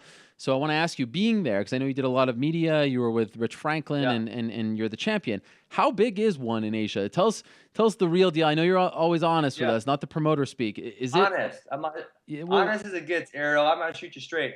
They did have a little trouble this year. They had a deal in China that kind of didn't go exactly as they planned, and so they wanted to do more events, but they're kind of back on track. They did 2 events in November, two in December, and they're looking to do 2 a month all next year, every single month. But Singapore, it was packed. I mean, every single seat. I had Dustin Ortiz, who fights in the UFC. He was with me. Your good old pal Front Row Brian was with me. They can attest, from the opening bell of the first fight, which is very different than American MMA. People show up for the first fight. It's really bizarre. I mean, not a seat in the house was open in Singapore. So it's a big deal. And, one advantage they have is people ask me if America's nationalistic, and I don't think it is, because there's so many American fighters that America doesn't get excited about an American fighter, right? Because a lot of us are. But over there, I mean, these people go nuts over a Singaporean fighter or a Malaysian fighter or a Philippine fighter when I was in the Philippines in April. I mean, you would be shocked, and these guys they're 2-1. They're guys who are starting their careers, but the whole freaking country gets behind them. So yeah, 100%, it's a big deal. And I know one does that. Their business plan is not to market towards North America because it's already so saturated between UFC, Bellator, World Series of Fighting, and all the other organizations. It's very saturated. But there's 4 billion people over there in Asia, and they know if they can make a dent in that market between China and Japan and Korea and Southeast Asia and India, they're going to have a very big business. And, I tend to agree with them. I've thought about your story a lot, and last year it was such a bizarre one because, I mean, really one of the weirder ones of the past year, because here we have a champion free agent and, the whole thing with the UFC, I mean, just so strange, and we covered it at length. But I've thought about you a lot recently with the new Bellator. Forget about what you could be doing in the UFC, because I think that's pretty clear. But with the new Bellator, I wonder, like, what would Scott Coker do with Ben Askren? And more importantly, what does Ben Askren think when he watches these big tentpole events? Like, I could be treated coming down here. Do you ever think like that? Like, man, if I just stuck around for a year, if things worked out differently, it would be totally different for me in the States. I wouldn't have to travel so far away to fight. Well, they take care of me over at One, so I'm definitely happy there. And my whole life, I've tried to make a habit of never looking back, because when you look back at the decisions you could have made or things you could have done, you end up being unhappy, because the thing is, you can't change them. I am where I am right now, and I can move forward, but I can't move backwards, right? I can't change time. I'm a fan of what Scott Coker's doing. I think he's realized that he can't fight the UFC heads up. They can't go fighter for fighter with him, but what he can do is try to build these kind of bizarro fights, which you hit Kimbo on today. That's what Kimbo sucks. He's a bum, but he gets ratings. I'll tell him you said that. It's fine. You could tell him. I beat him up, no problem. I mean, come on. He's a bum, Ariel. Don't lie about it. Well, whatever he may be, he's their biggest ratings getter. So, right? So, so Scott knows if he gets these ratings, he gets dollars. If he gets dollars, he can sign more fighters. If he signs better fighters, he gets better ratings. And, I think his end game is obviously not to do these freak show-ish fights, but he realizes that's where he's at right now, and that's what he's got to do. And I think it's a really smart strategy. And I'm curious to see how it all plays out over the next couple of years. Would you be okay with retiring as a one fighter, or do you still long for that UFC shot? No, I would be okay. I've come to terms with that for sure. And not the fact that I would have the 3 letters UFC behind my name, but the fact that everyone would know that I'm the best fighter in the world. That's kind of what I gave up, is the ability to totally prove that in everyone else's mind. And in my mind, I know where I stand, and so I'm comfortable with that. But in my mind, that's what I gave up, was the ability to totally prove that I'm the best welterweight in the world. But everything else being said, I'm happy. Everything's good. And I'm going to keep stepping in the cage and beating up whoever shows up. And so who knows? Maybe things will get funny in the next couple of years, and One will sign a couple really big names. I'll get to beat him up, and everyone will know I'm the best in the world. So their title is on the line January 2nd. It's Robbie Lawler versus Carlos Condit. Love to hear your opinion on this. Who do you think wins and why? Yeah, and I've had my hands on both of these guys, Ariel, and I know how I stand against them. So you've trained with both of them? You've trained with both? I not for at length, but I have worked out with both of them at some point in the past. Okay. I think Carlos, actually. You know what? Because I think Carlos has great cardio, great endurance. I think Carlos's weakest point is the wrestling. He gets taken down very easy, but I don't think Robbie's going to do that or do it often. And I don't think Robbie's got enough in the tank left to knock Carlos out. And if it goes the distance, Carlos is just going to keep picking up the volume and picking up the volume and picking up the volume. And I see him kind of wearing Robbie out, maybe maybe TKO finish or something later in the fight. That's how I would predict it going. Interesting. All right. Before I let you go, he's tricky. I mean, he's got a lot of weapons right, that he likes to use. So Sapo isn't next for you, and you say you want to return, first quarter of the year.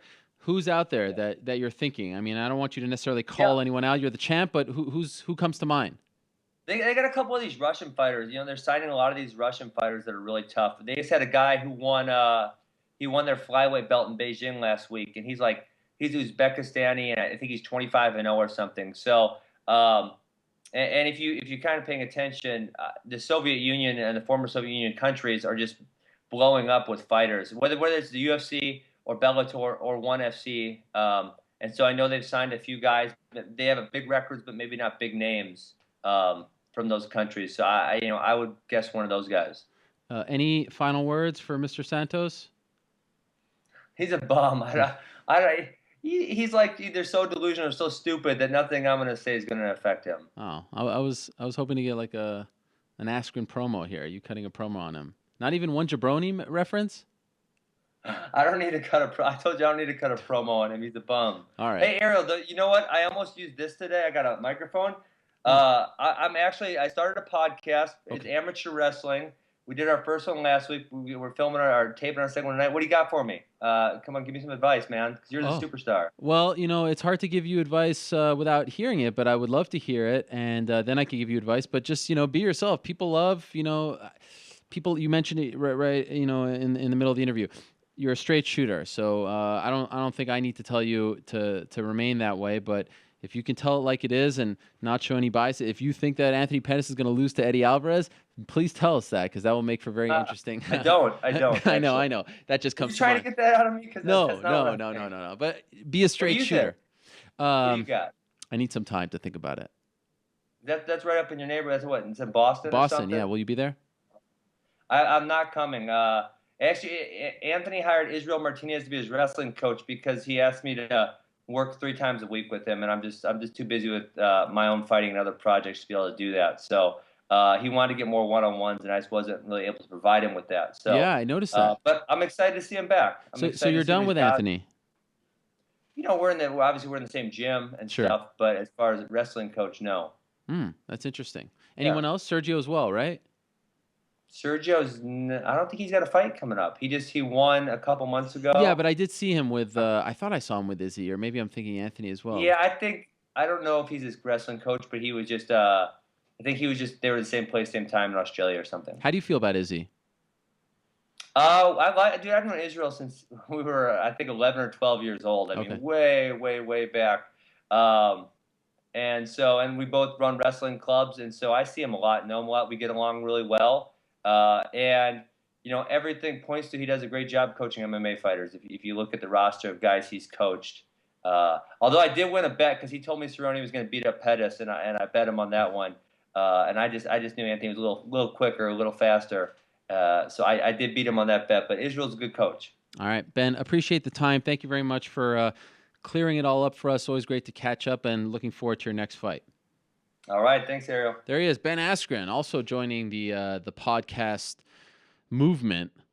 Always a straight shooter. A bizarre situation. And like I said, I definitely think that it would have received more attention. Promotions, and I know these are built out long in advance, but promotions need to stay away from particular fighters. Ronda Rousey, Conor McGregor, of course. John Jones, when he returns. That's just in your best interest. And even if it's not happening at the exact same time, and I know, like I said, they play under different rules. I mean, they're not necessarily looking for the coverage from North American media, and, they don't necessarily want North American fans. That's not their end goal. You would get a lot more attention, especially in the MMA community, which is big, but also very small, because we pay attention to everything. Like, there's a reason why when I go to Australia, and those fans are just so darn nice and polite, and just such a pleasure to meet with. There's a reason why, people know who we are when we go to Australia.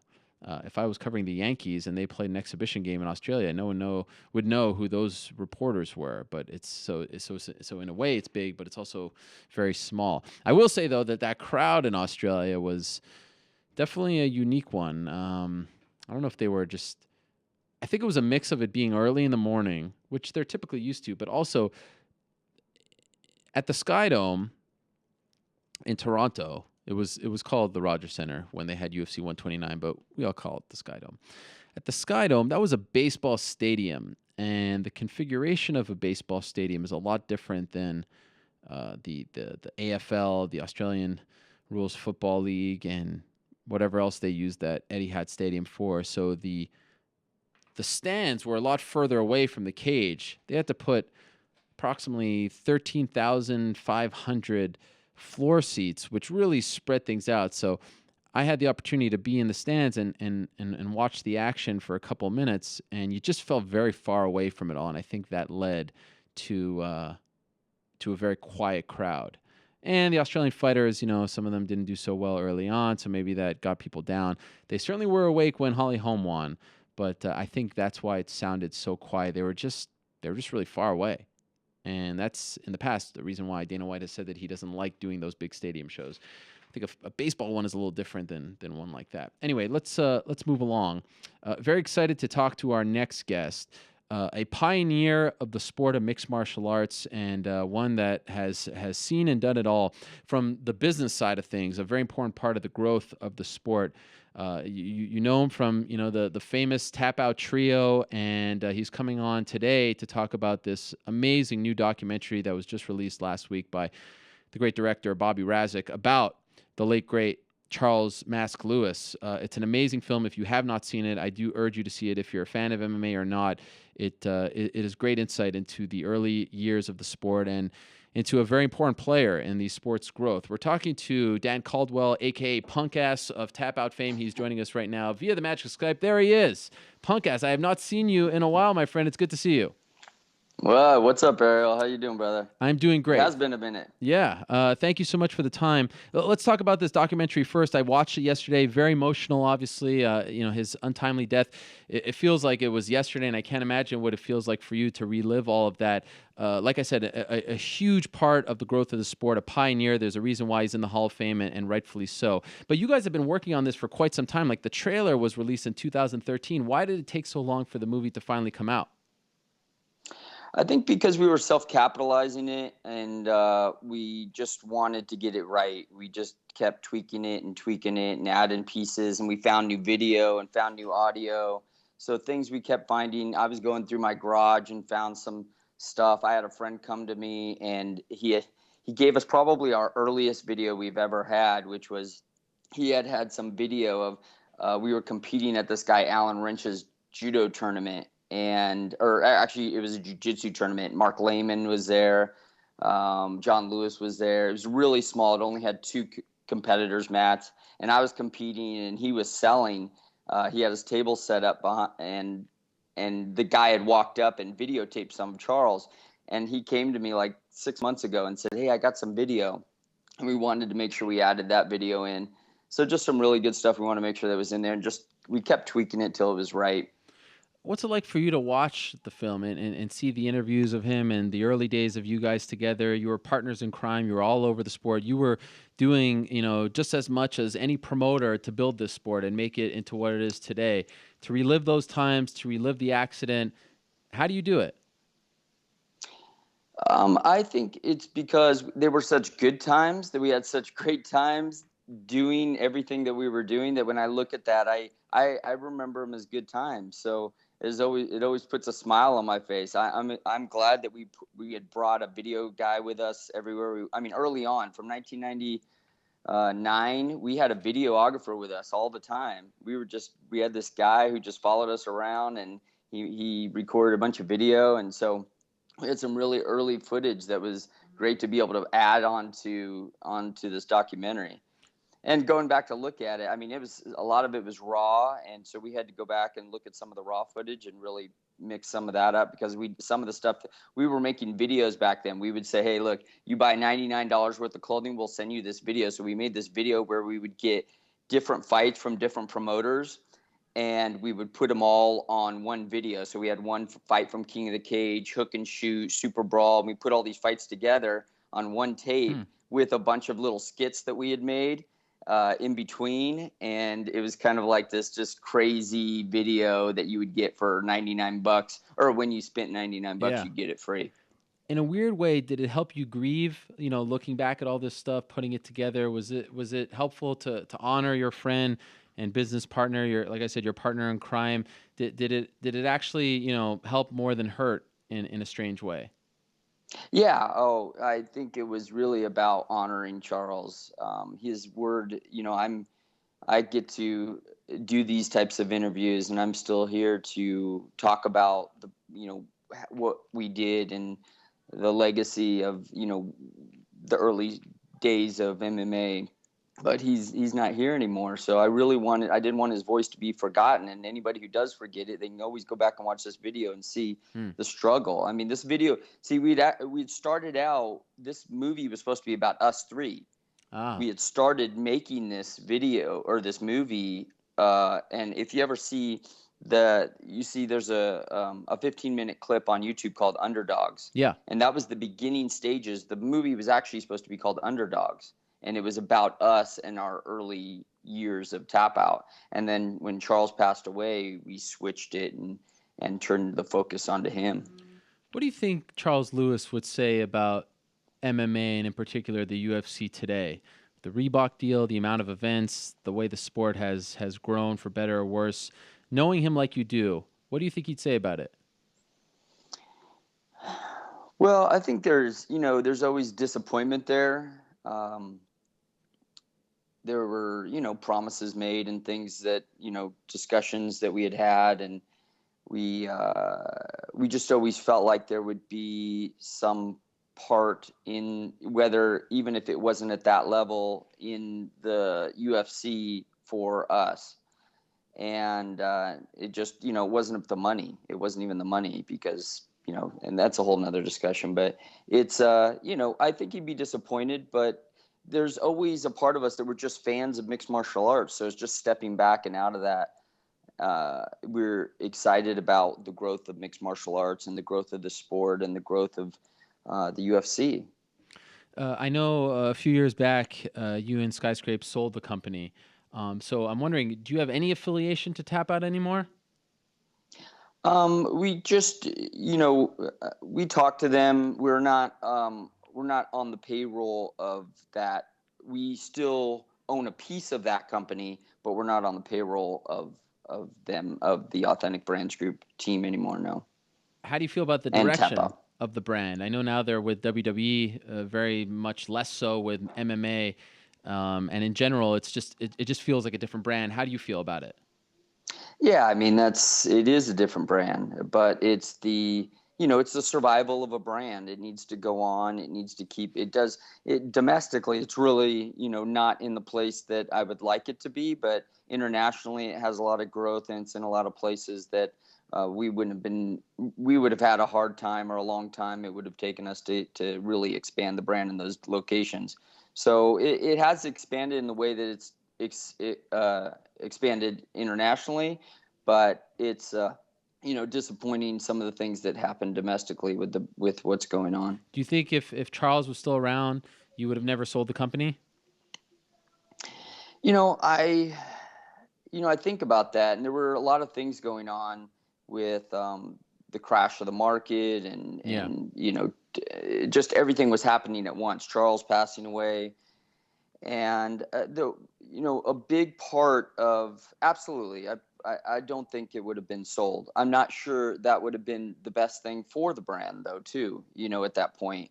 But the brand not being sold, a lot of the reason the brand was sold was just because I was just tired of, I didn't want to do it without Charles anymore. We started this as a company together, and that was the exciting part. We were two friends starting this company, and that's what was exciting. And not having that dynamic anymore, it was like the dynamic duo wasn't there. You know, I feel like in some ways I was Robin, and I don't want to do this without Batman. So do you still attend MMA and in particular UFC events? Because like I say, I used to see you all the time checking into the hotel at the events. You were there. You were all there. You were synonymous with the UFC brand. You were like a Bruce Buffer or Dana or an Ariane. Like those are certain figures that you want to see at a UFC event over the last decade. You guys are a part of the show, and you would sit there in the front row with your gear and everything. Fans would come up to you. Do you still go to those events? I do. I usually pick and choose them a little bit more carefully. I'm trying to spend a little more time with the family. I got kids, and I really want to see them more. I spent 15 years running around. I think ever since UFC 23, we've been pretty much almost not every UFC, but a lot of them, most of them. And so it's been crazy and flying all over the world. I just recently lost my passport. I was so disappointed. Oh, may have lost him there first. Oh, there he is. Sorry, I'm right here. Yep. Yeah, it was insane. So it was just, it was a crazy roller coaster ride that I just wanted to settle down a little bit. So I'm still going to the big ones. I'll be at Jose Aldo and McGregor. I won't miss that weekend. But and I'll hit Memorial. I'll hit some of the far ones. I'll decide to. Well, there's a good one. I almost went to that one. Oh. Just sorry about that. No Disappointed now that I didn't go to that one, but I enjoy it. So you still watch the sport. You, despite the fact that you say you were disappointed with a few things and promises and whatnot, you don't really hold any ill feelings toward the sport. No. I mean, it's business. I understand business too.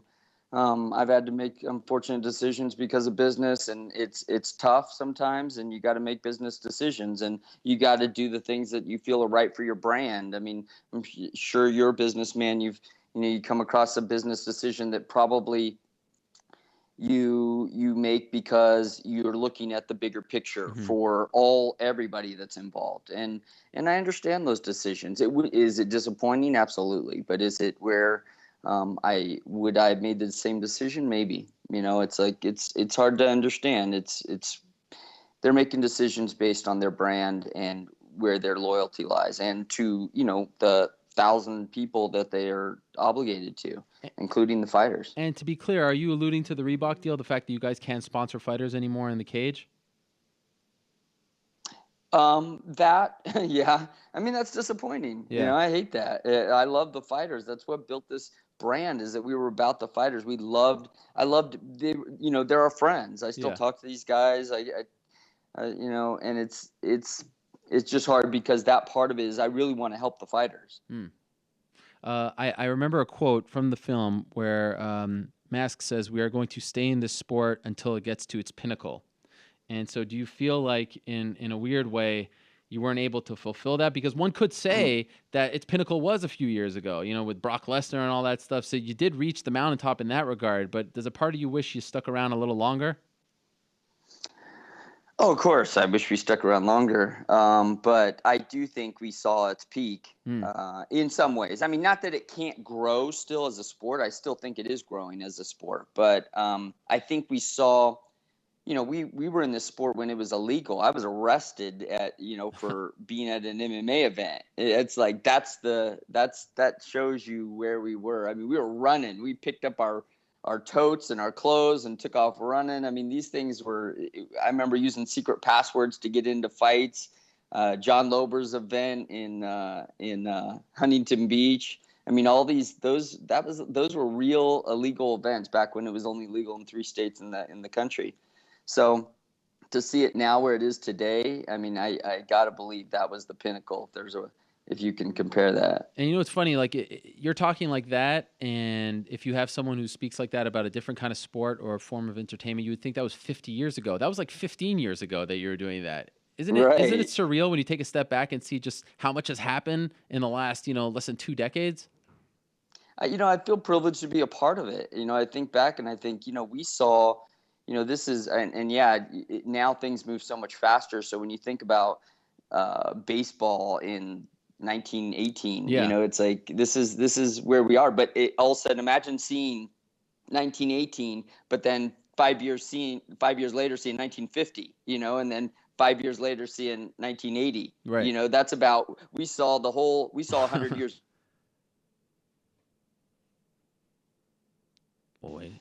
Oh, Sorry. Yeah, I'm back on. Sorry about that. That's the downgrades of using your phone and leaving your laptop at your other house. Oh, no problem. So we've seen 100 years. It's great. It's incredible, and I'm excited for the sport. Excited where we started and what we were able to build. I mean, if I like to look at the glass as being half full instead of half empty here, and I'm sure Mask would feel incredible. the same because he was an incredibly positive man. So I'm just curious, like, what do you do on a daily basis now that you're no longer on the payroll? Like, what are you working on these days? I have other companies I've been working on, and I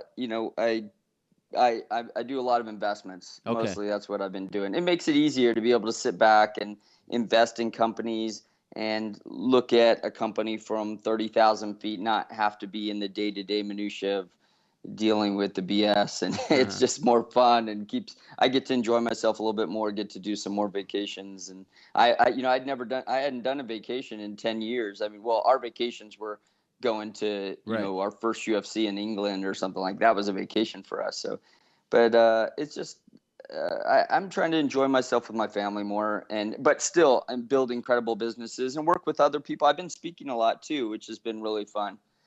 Going to speak to business conferences and high schools and all that's been, I really enjoyed that a lot. I've been working on that a lot. Do you still speak to Skyscrape?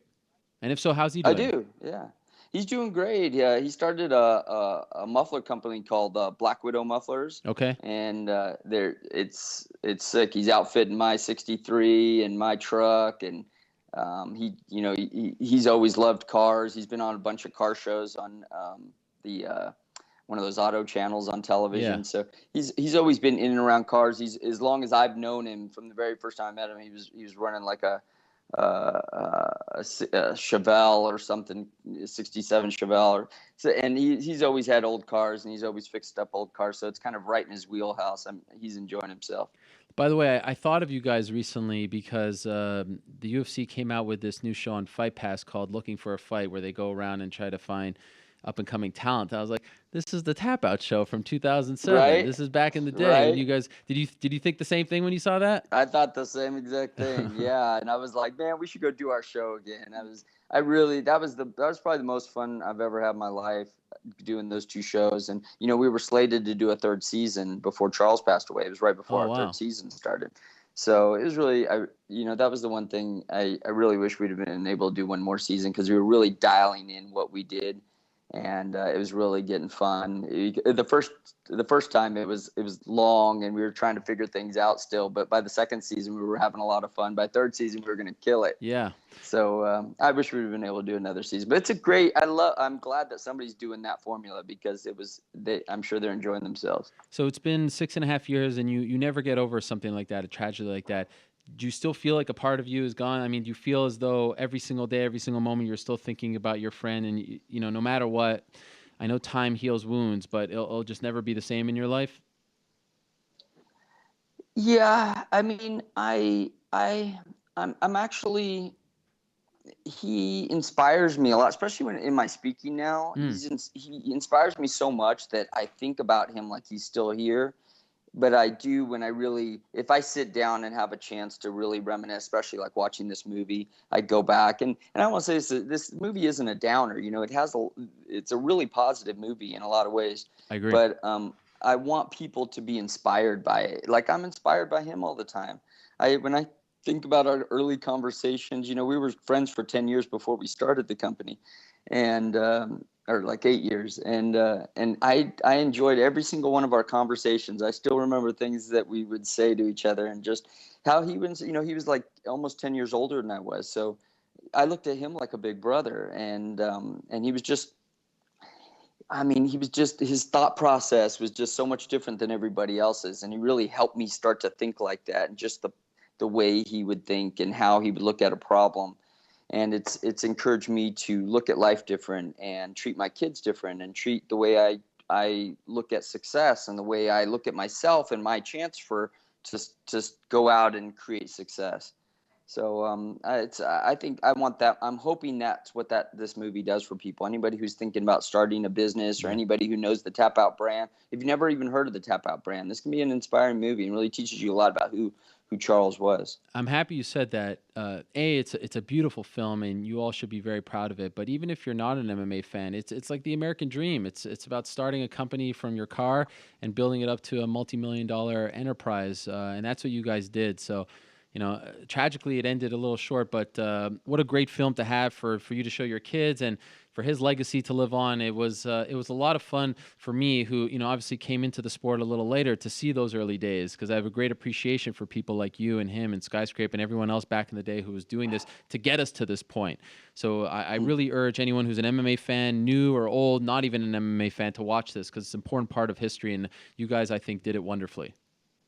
Oh, thanks, Ariel. I remember doing an interview right after he passed away, I think in probably like 2009 or 10 with you. I think we were out by the Hudson, or somewhere out by the water there. Yeah, and just a great time. You've always been a great person in the sport. I love to see you grow too. I enjoy seeing everybody grow in this sport, because it gave people a chance to come from those humble beginnings and really grow into something special. I mean, dude, it's watching you on Fox's. I just sit back and go, man, I was next to this dude when he was interviewing me with a little tiny microphone and from his pocket. It's just like crazy to see how far people have come. And it's great to see you come this far, and I enjoy you having me on here. Well, it was great to catch up. Again, you could go on Vimeo right now, vimeo.com. Just type in Mask. It will come up. It's a very cheap rental, and it's a quick and very enjoyable watch. You can sit back and learn a lot about where this sport came from and where it is today. It's beautiful. I can't say enough good things. Thank you so much for the time. Congrats on the film. Good luck with the film, and hopefully we'll catch up again sooner rather than later. I'll see you in December. All right, I'll see you there. I'm going to be out there. Looking forward to it. There he is, Okay, Punk thanks, Ass from Tap Out fame, Dan Caldwell. Great stuff from him. Really appreciate his time.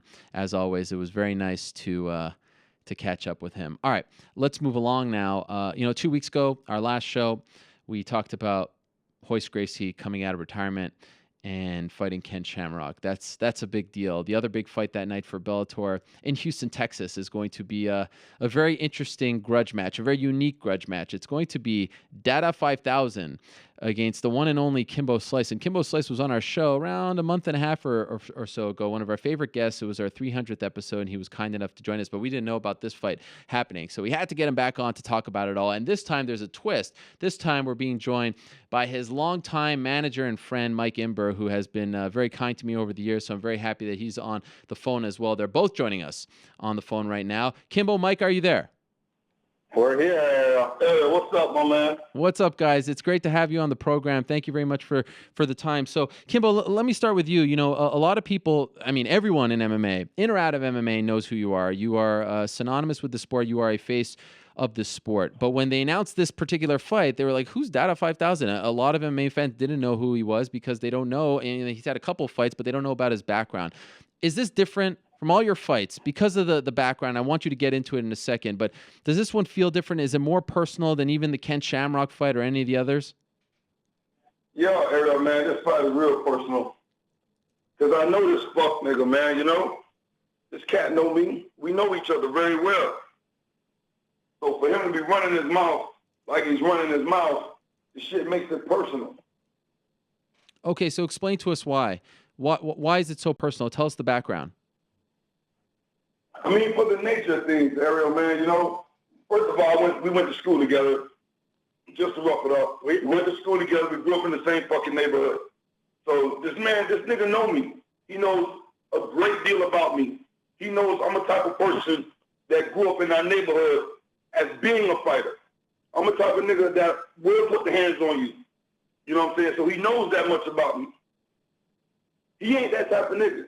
He didn't grow up like I grew up. Even though we're from the same neighborhood, this fuck nigga know what type of nigga I am, even to this day. So for him to be running his mouth the way he's running his mouth, Ariel, he's just made this shit super personal. Super personal. Mike, let me ask you, I can hear it in his voice. You're there with Kimbo. You know him better than anyone.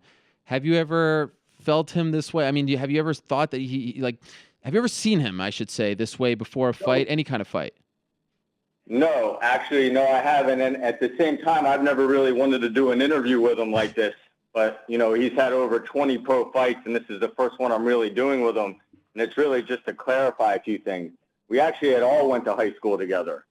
And, you know, when Kimbo finally got, you know, his chance and he ended up going to fight pro, it was his decision, along with one of our good friends who passed away, Big Sean, to, you know, bring on a few of our buddies to ride with us.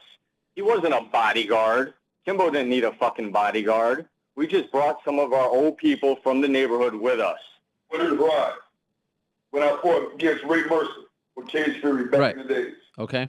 So what really ended up happening was, you know, and Dada obviously had some size to him. He wanted, you know, to get involved in it. And we actually let one of Kimbo's trainers at the time, Randy Katami, hold pads for him.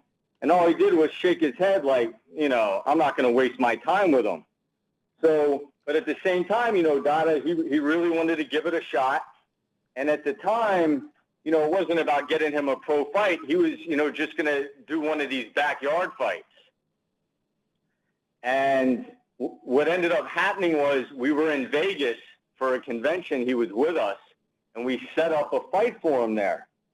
The day of the fight, he came walking into our hotel room and was like rolling his ankle around and said his ankle didn't feel good and he didn't want to do it. And he had to back out.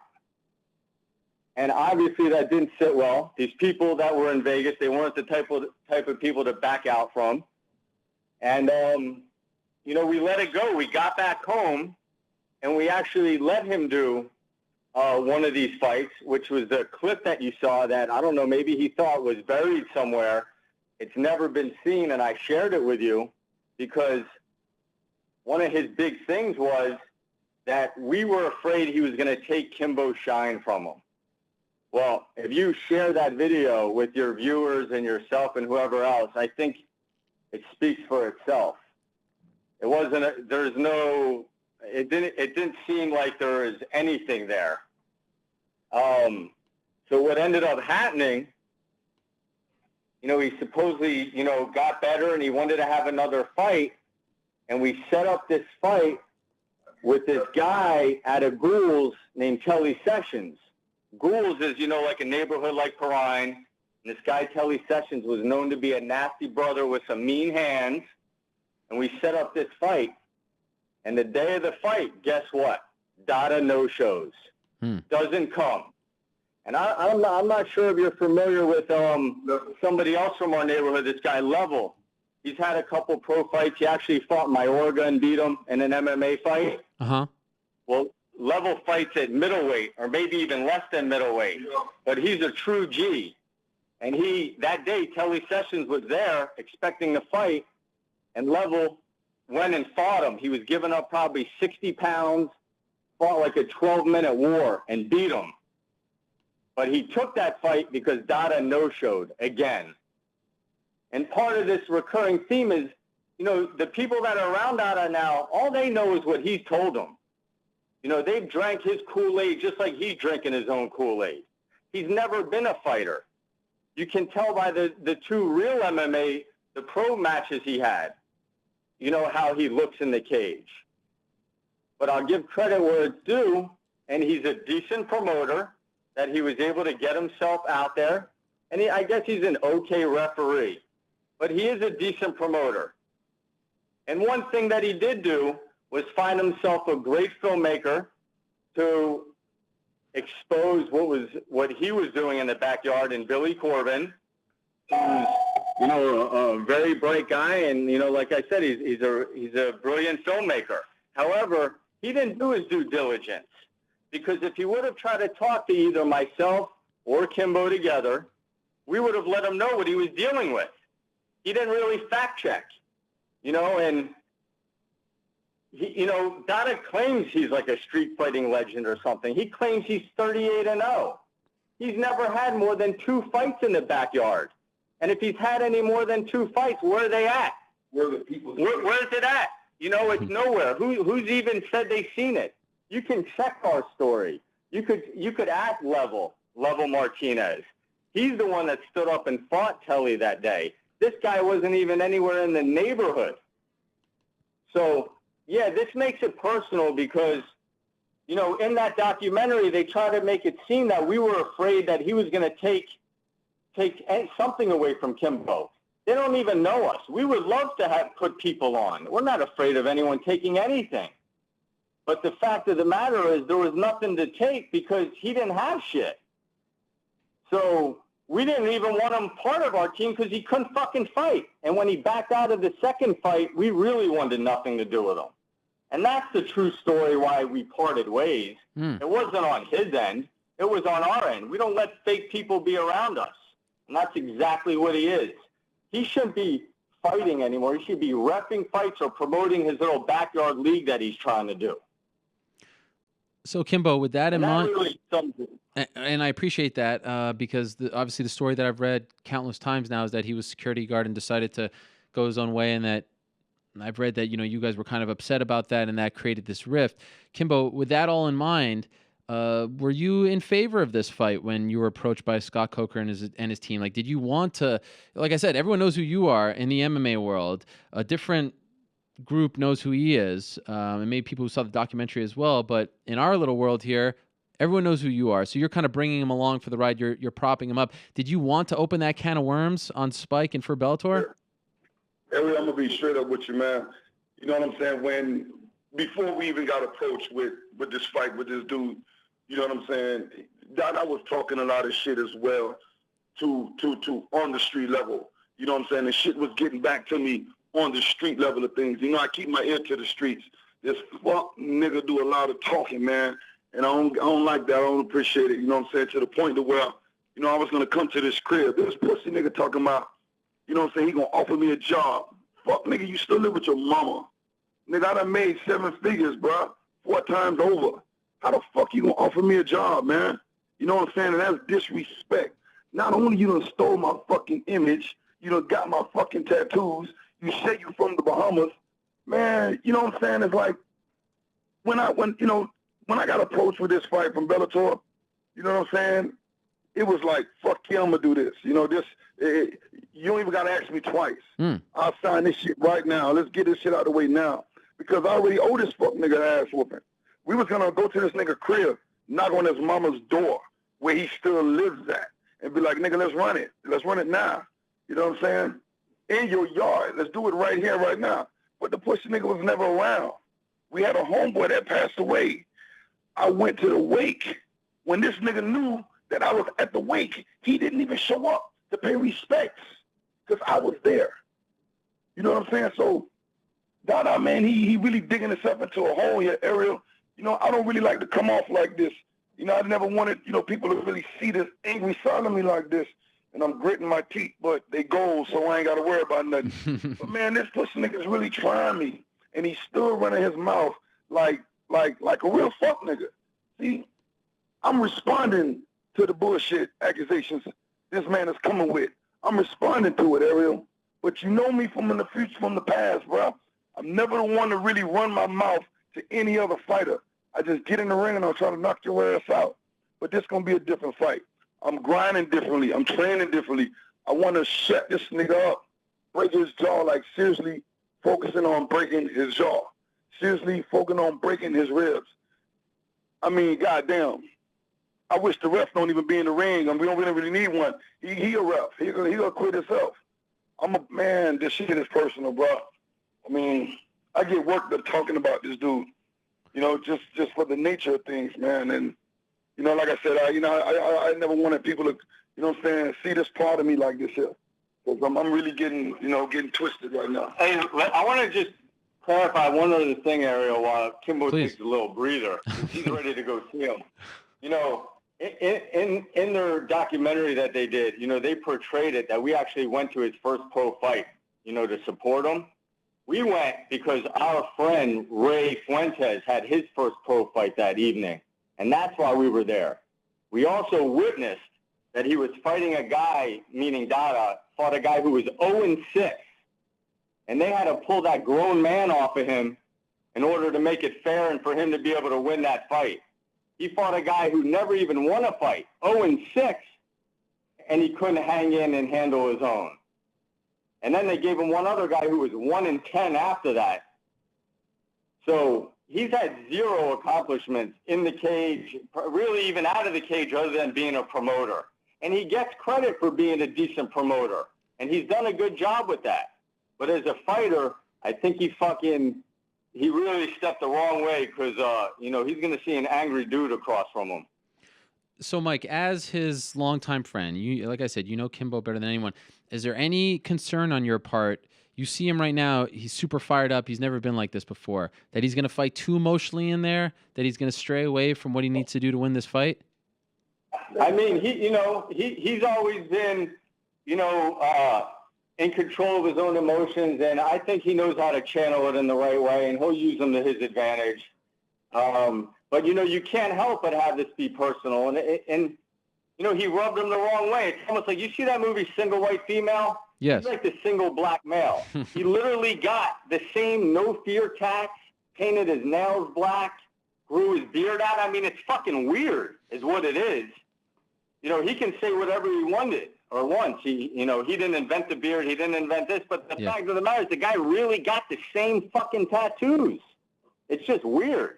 So I guess if somebody did that to me or you, you take it personally. So as worked up as he is right now, I think he's going to be fine come fight night. Just make him train a little harder and make him break that jaw a little more. Kimbo, you were with him in Houston when they announced it. So I'm wondering, A, when's the last time you were actually in the same room as him? And B, what was that like for you? Was it hard for you to, not attack the guy considering how you feel about him? No, Ariel, it ain't hard because, to be honest with you, I'm going to be straight up honest with you. I am down to fight this motherfucker, bro, in or out of the ring at this point. You know what I'm saying? He just need to watch his fucking self. You know what I'm saying? Because that I know from the original, dog, I'm a street fighter, bro. I don't really need to be in the cage for this one here. I've made my change. I'm good. I'm blessed financially. Motherfucker, you need to watch your step. If we are ever in the same room because of Bellator put this here together here, he need to watch what he says. If he even look at me hard, I'm gonna hit him in his mouth. So so I ain't got nothing to worry about, man. I'm ready to run it with this nigga. Either way it goes. If he switch out to fight night February 19th, I'm gonna fucking still fight him. If he's still in Texas and he switch out, the fight gonna still go down. Either way it goes, this pussy nigga owe me this. He owe me this one here.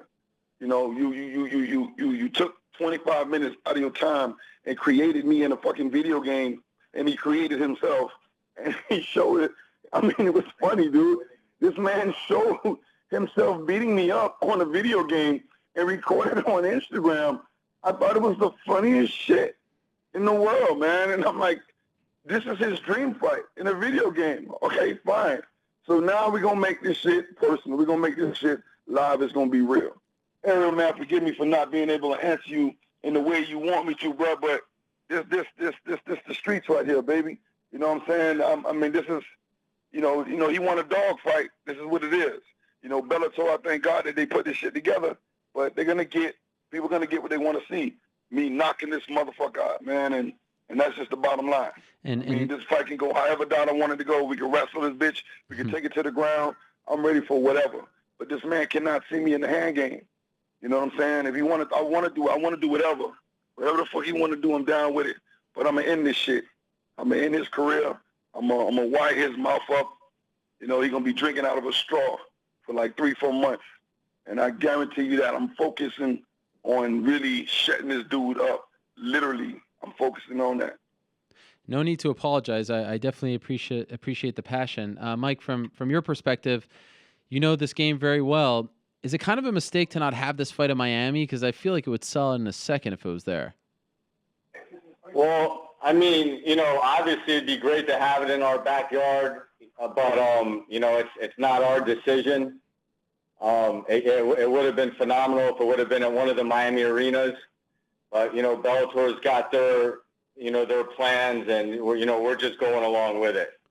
But Kimbo's always got a lot of love in Texas, so it's all good to do it there. Mm-hmm. What do you make of what he's done, what Dada has done as far as his quote unquote empire? I mean, do you feel like he's just if there was no Kimbo Slice, would there even be? Wait a minute. You can't call it an empire. Okay. He's. I apologize. If anything, Billy Corbin's the big winner because he's the one that exposed what this guy, what he was doing. So, he put together a great doc. It's just unfortunate that, it was misleading in the fact that, because some people thought Kimbo had something to do with that documentary. He had nothing to do with it. They never even contacted us. Kimbo's documentary is called The Truth, and that's going to air on Spike before this fight sometime in February. Oh, okay. But you didn't say something maybe about 15 minutes ago about, or you open up a can of worms by giving him the exposure. Yeah. And you know what? It is kind of bittersweet by putting him, giving him that exposure that he never would have got. But it's going to expose him in a nasty way because, he is going to get either knocked out or something bad's going to happen to him. Maybe a lot of other people deserve the fight, and there's a lot of other people out there that Bellator has that we could fight, but this was an option. Kimbo obviously really wanted it, and, that's what we're going to make happen. Kimbo, what was up from your perspective with him holding, I think he was holding a sledgehammer? What was he trying to say by coming out with that and on the poster as well? He's going back to work. I did a video shoot one time before where I had the sledgehammer with Elite Exceed, and I had the sledgehammer with some chains. And just to see this, again, this fuck nigga with the same sledgehammer, and it just really irks me, man, how this guy literally just takes the time and look over my shit. And then, because all my shit is on the Kimbo305.com site. You'll see, a lot of things that I've done. And it's like this guy just goes on there and literally tries to take whichever one he feels like he wants to do, and he copied the style. So it really bothered me because, when we did the video shoot, there was a lot of shit laying around. And I just grabbed the sledgehammer and I grabbed a chain and I wrapped it around my fist. So I like that look, the sledgehammer in one hand and the chain in another hand, and we started taking pictures that way. And then to see him with the sledgehammer, I said, this motherfucker. I said, God damn it, I'm just getting sick of this guy. Every time I turn around, I'm seeing something that this guy's stealing in my style. So it's just fucking with me. Little shit is just fucking with me. Mike, were you there in Houston? Am I going to be there in Houston? No. Were you there in Houston when they made the announcement? Oh, I was there, yes. What was it like for you? Wait, actually, no. They made the announcement in San Jose. My mistake. Yes. No, actually. Or St. Louis. St. Louis. My bad. St. Louis. My bad. Yeah. Were you there? Yeah, I was there. Hey, I'm as emotional as he is, just because. Look, we all went to high school together. I know what kind of person Ferg was in high school. I know what kind of person Dada was, and Ferg thought he was doing him a favor by bringing him around when he had his first pro fight, and he went and he did his thing. If he just would have kept his mouth shut and just played referee and promoter, it probably would have been all right, and we would have supported him. But it's the fact that he really, he's pressed the issue, and now he's got it. So I feel every inch of what Kimbo feels, other than he didn't put my tattoos on his body. He didn't put my beard or whatever. He took all these personal things from him and put it on himself. So, I mean, I get it. And, it's going to be interesting. So Kimbo, during your time away from the sport, and I know you dabbled a little bit of boxing, did anyone try to make this fight before, even maybe not in an actual MMA cage or ring? I mean, how close were you guys to fighting in the past, in the backyard or not? Yeah, let me answer that. World Series of Fighting actually tried to make the fight. Okay. And Dada priced himself too far out because he knew they weren't going to pay it. So he acted like he was interested, but he never took it. And so, they did try to make that happen. That was before Kimbo was signed with Bellator. And that was a fight we wanted, but, he priced himself too far out so they wouldn't pay it.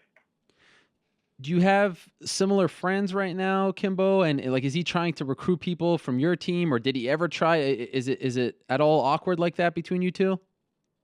Anybody that rides with him from Perrine is choosing the wrong fucking horse. They're not the real people from down there if they're riding with him. And, you know, that's their mistake. And if that's what they want to do, neither one of us give a fuck. Absolutely. And I couldn't say that better, but Ariel, real talk though, man. Everybody from our neck of the woods, everybody from down south, man, from Perrine, Richmond Heights, Goose, South Miami Heights, Cutler Ridge, Cutler Manor, you know what I'm saying, Homestead, everybody down on that end, just Dade County period in general, Liberty City, Fort Lauderdale, Hollywood, you know, Lincoln Field, everybody from down on our end, they know what's up, man. You know what I'm saying? Yeah, they fucked with him a little bit because he, you know what I'm saying, started doing, you know, in the backyard thing a little bit after we stopped. So he, you know, he gave, a little bit more entertainment to the people in the hood, you know, and they kind of like that. You know what I'm saying? But now, do they, on this level here, between me and this nigga here, do they fully support him? I don't think so, Ariel. I don't think they're going to ride with this fuck nigga because they know he's phony. You know what I'm saying? Now, he may have some people in his corner, you know what I'm saying, that tooting his horn a little bit. Like I said, he's drinking his own Kool-Aid, and he got them people drinking his shit too. But the real motherfuckers from Perrine, the real people from down south, the real true-hearted people from down south, and our neck of the woods, Ariel, they know what's up. They're gonna listen to your. They're gonna listen to the show. They know what's up already, man. So this is why this is gonna be probably one of the most viewed, watched fight. You know what I'm saying? The highest ratings, one of the highest ratings Spike TV is gonna get, because a lot of people from that area. I'm talking about an entire state. You know what I'm saying? Almost an entire state in a few cities, over 10, 15 cities, who may not be able to make it to Texas. Everybody's gonna be tuning in. It won't even be no crimes committed in the streets of Florida that night of the 19th of February. People going to all be tuned in, watching me knock this fuck nigga out. How far do you guys live from each other? Do you see him often when you're out and about? Ariel, I'm a 7-figure nigga, Ariel. I've moved up, baby. I'm out there with the white folks now, man. You know what I'm saying? This nigga still living with his mama. We don't live close to each other right now, but I know where he stays. He's still living in my old neighborhood. Do you have any idea where he'll be training for the fight? From what I read, he's training in his backyard. Oh. I'm training in my backyard too, Ariel. Just at ATT. That's right. Have you started training yet? Yeah, mentally, I've been training from when this fight was signed mentally. But yes, I've been training. I've been moving it a little bit around until it's time to get into crunch time, so I don't burn myself out, so I don't start peaking. But yeah, I'm training right now. And I know you, like you said, you've been thinking about this fight for a long time. Have you envisioned the way it's going down? Do you already see how this whole thing is going to unfold on the 19th of February? Yeah, I mean, I saw it all. I'm a little afraid. I'm afraid that if this happens and I get knocked out, that I might commit suicide. I'm afraid of a lot of things, because every fighter has a fighting chance is a punch away from a win.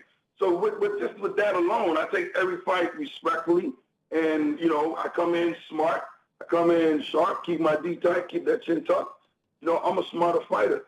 You know, I'm a stronger fighter. I got more heart than Dada. My balls is bigger than his. Dada is not whooping me in this fight. There's nothing he can do in this fight that's going to hurt me or move me. So there's nothing that he does that a few times. Nothing about his game that you've seen. I mean, from limited, footage that concerns you at all. Ariel, I fought some of the best. Yeah. And I'm a very confident fighter. And when my mind and my heart and my spirit are all in the same accord, I'm a force to be reckoned with within my own rights. Sometimes I fear myself, and I just got to take a breather from time to time and gather myself, because I get too worked up from it. So between now and then, I'll be, I'm gonna be all right. But right now, I'm so fucking hot, man. It's just really touching right now. Mike, how do you keep Kimbo focused here and not let him get too crazy? Or do you not even try? He'll be all right. You'll be all right? Oh, man, he'll be fine. He don't need me for that. All right. Yeah, but hey, we need each other, but nah, he's going to be just fine.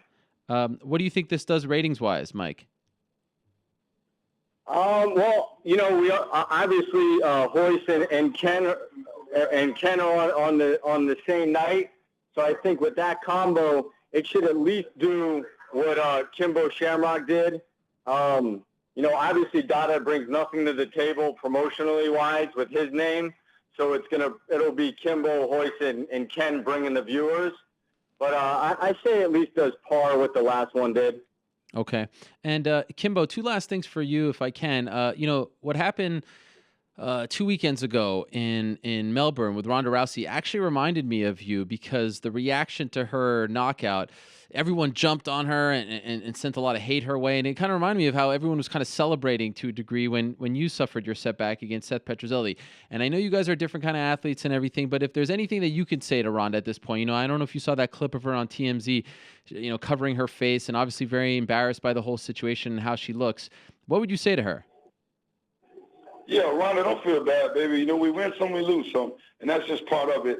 We never, go into a fight expecting to lose. No one never goes in a fight expecting to lose. But you just got to know, if it does happen, you got to keep your head up anyways.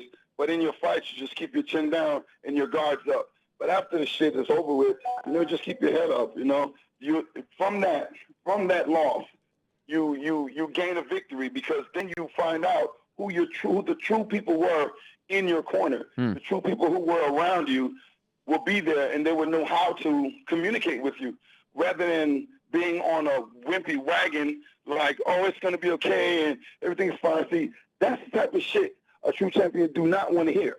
When you're a successor, you don't want to hear that type of shit. So the true people would know how to communicate with you, even through that little setback. And that's all it is, Ronda. It's just a minor setback. You'll be fine, baby. And if Dada 5000 is listening to this, DeFear Harris, what's the message to him? Dada, I'm going to beat your motherfucking ass, man. You already know it. Fuck, nigga. I'm going to break your shit up. Anything you want to add, Mike? Did you watch the video I sent you? I did. We played it. We were playing it while you guys were talking. Oh, all right, cool. I just wanted, the world to know it wasn't about hiding some brutal video that he had. He looked like fucking shit in that video. And we don't have any room for that in our camp. And that's why we parted ways, because he backed out of the fight after it. So, I just wanted to back up what we were saying. And I think that video speaks for itself. Well, guys, I appreciate the time. I appreciate, how passionate you are about this, and looking forward to it. February 19th just got a whole lot more interesting. Kimbo Slice versus Dada 5000, a very personal fight. Thank you for coming on this particular show to clear the air as best as possible. And Kimbo, always a pleasure. Mike, great to have you on. It was fun to interview you for the first time here. Much respect to you guys, and we'll talk to you soon. Thanks for having both of us, man. It's much appreciated. My pleasure. I'll talk to you soon. All right. Take care. There they are. Kimbo Slice and his longtime manager and friend, as you heard, went to high school together, Mike Ember, stopping by to clear the air on the simmering feud between him and Dada 5000. Would love to have Dada on the show as well. Would have made it a little tricky at the same time, but we don't want another Dwayne Ludwig situation, if you know what I'm saying. Would love to have his side. He's done a few more interviews I've seen. Kimbo's done a few, but now that they got their side out, only fair, of course. So interesting stuff there. That's the two big fights on February 19th, and I'm super curious to see what kind of ratings that does on Spike TV. Hoist Gracie versus Ken Shamrock, and then Kimbo versus Dada 5000. It's interesting to get his perspective, the same way that I asked Carlos Condit. He knows from a different POV about the vitriol a pro athlete. I mean, anyone who steps into a freaking cage, for an MMA fight, forget about athletes who rise to the occasion and compete on the biggest stage possible in basketball, baseball, football, hockey. they deserve a lot of respect as well. And I know they get paid for it, but there's a lot on the line. There's a lot on the line. There's a lot of pressure on their shoulders. And in my opinion, even more so when it's, hand-to-hand combat. For Ronda, whether you love her or hate her, to receive the backlash that has come her way over the last week or so is unfair. And because of what she's done for everyone, for me as media, for what she's done for her fellow fighters. I mean, she raised the game. That's a pioneer. That's a trailblazer. None of that changes. And you could be a fan. I mean, Carlos said it perfectly. Just look at what Holly Holm is saying. Just look at how she's reacting to it all. You know what I mean? I mean, it reminds me a lot of the Rampage Jackson Chuck Liddell fight. Chuck turned the corner. He was on ESPN The Magazine. He was on Entourage. And then he gets knocked out. And everyone jumps off and says, oh, he's a fraud, he's a phony. And this is times a million. But just pay attention to how Holly is dealing with all of this. You could be a fan of hers, but to celebrate one's demise is just a bad look, in my opinion. She got exposed. She was thoroughly dominated. She was beat up. It was a master class, but a little class would be nice. Maybe it's asking for a lot. Let's move along. Let's go to the Skype machine and welcome in our next guest. Good friend of the show, joining us once again via the magic Skype. There he is. Since he's become this TV star, radio star, it's very hard to get a few minutes of Michael Bisping's time, but he has carved out some of it for us here. Michael, how are you? I am very well, sir, and always got time for the MMA Hour. You know this. Thank you. I appreciate it. Before we get to your business, my friend, I want to actually get your take on the backlash that Ronda has received. I mean, to a degree, it reminds me somewhat of, what happened to you with Dan Henderson. Everyone just shoving it in your face. And that was a different time, social media-wise, right? She has received some vitriol, as I put it earlier. What do you make of it? Because I think also it speaks to how popular she was and how she was able to build herself into a star where people actually care whether she wins or loses. So a lot of credit to her, but it's not a good look. Sure. Well, I mean, I keep losing you a little bit. Yeah, I mean, to be honest, Ronda is such a big star, such a breakout star and a crossover star. There's people talking about this that don't necessarily follow MMA. For example, I went into the gym last week to lift weights, and the gym manager and, some old timers that I see in there, just doing their Monday morning workout were coming up to me and saying, wow, did you see that at the weekend? And these are people that don't necessarily follow MMA. So there was a lot more eyes on this than typically, your average knockout in the UFC. And as I say, I think that speaks to the level of stardom that she has. Of course, I hate to use that expression, haters are going to hate, but, right. That's what people like to do. They like to build people up, and then when they get to a certain level, they like to knock them back down again. You're right, there is some comparisons in terms of the Dan Henderson thing. I got knocked out, and a lot of people said I was never going to come back from that. And they said I was finished. Joe Rogan in particular said that. He said, you can never come back from a knockout like that. And of course I did. And I think Ronda's going through the same thing right now. A lot of people saying that she's done. Saturday night, I was working on Fox Sports 1 with Rashad Evans. And Rashad was saying, that's it. She'll never return from that. She'll disappear into movies. And I think that's ridiculous. I think any person, any competitor that has managed to rise to the top like she did, and any competitor that has that natural competitive streak, she competed at the Olympics, became world champion, to suggest that she's not going to try and return from that and, get revenge for that loss and try and get a belt back, I think that's crazy. That said, are you disappointed with the way she's handling the loss? Are we hearing a feedback here? Do you hear me? Okay, it's gone. Are you disappointed with the way she's handling the loss? Like, even when she put out a small statement, she didn't congratulate Holly. She hasn't done any interviews. When she was walking out of the airport, she was covering her face. Would you have done it differently? I don't know if I would have done it differently. I think, actually, to be honest, she did the right thing at the airport by covering her face, because the photographers, they want that picture, of her face busted up. And that would have then followed her for the rest of her life. Anytime there was any kind of confrontation on social media or anything, they would have, used those pictures, put some, some funny writing at the top and bottom of it. I believe they call it a meme. I'm not down with the kids, so I'm not sure. But a meme, I think, is the terminology. And that would have followed her. Now, of course, they've got that anyway. They've got that in the octagon. when she got beat. But, why give them more fuel? Those pictures were never going to be complimentary. They were always going to be pictures to show what Holly did to her. Now, of course, that hurts her pride. She's a proud competitor, a fierce competitor. You don't want to give them more fuel. And yeah, she's been quiet, but most fighters are typically quiet after a loss. And certainly somebody that's built, gone so high and then the drop, you go so high and then you fall so high as well, or so deep. So of course she's going to go away. She's going to lick her wounds, disappear for a little while, and then slowly you start to creep out. That's the way I've done it. You go into the fight, you're full of confidence. You talk a little smack, whatever it is, and then I've lost here and there, of course, and you are a little, you're depressed, you're pissed off, you're angry. But for me, I've always wanted to get back in there. So you let the dust settle a little bit, and then you slowly start making a presence on social media again. But it's only a matter of time before we see her come back. Last thing on this, if I'm Holly, I want that rematch right away, because you may got her, you may have her where you want her, and you want to capitalize on it. And there's only so much you can change in a few months. If you're Ronda, do you want if you Michael Bisping are Ronda Rousey right now, do you want that rematch right away, or do you want a few other fights to build yourself back up? Well, if I am Michael Bisping or I am Ronda Rousey, the fighter inside you wants to get back in there right away, because we believe that we can do it differently. We believe that we made a mistake, whether it be in game planning or in preparation. We think, our egos say we know we can do it next time.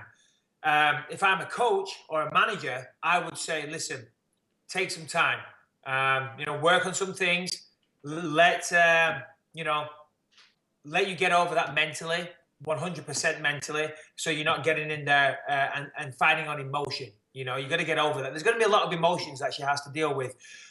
Work on some things, potentially have some other fights, but I don't think there's any need for that. She's beaten everybody else in the women's division, in the bantamweight division. There's no need to fight anybody else. I think the immediate rematch is what everybody wants to see.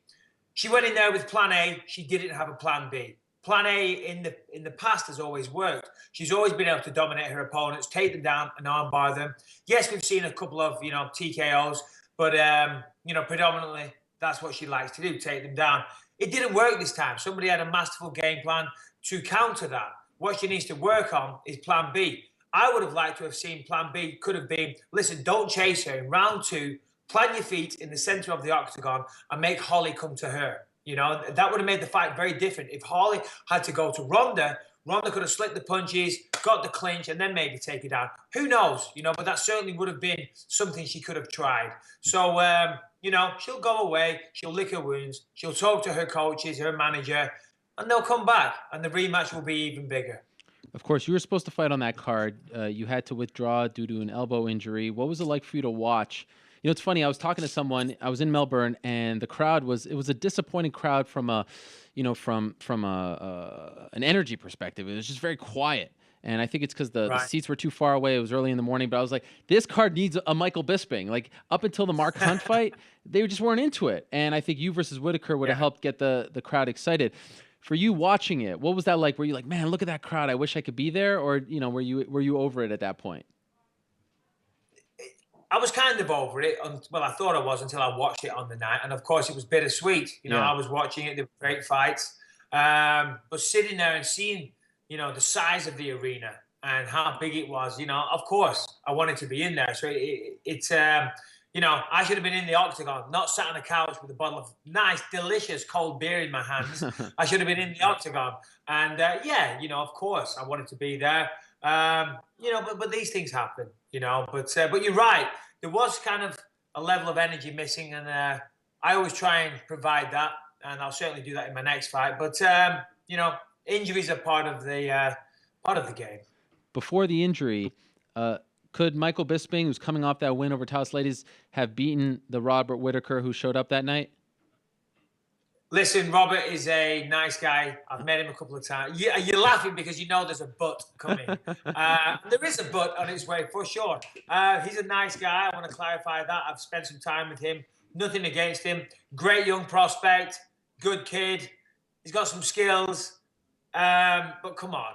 I watched that fight, and I'll tell you why I was devastated for having to pull out of that fight, because for once I could have gone in there.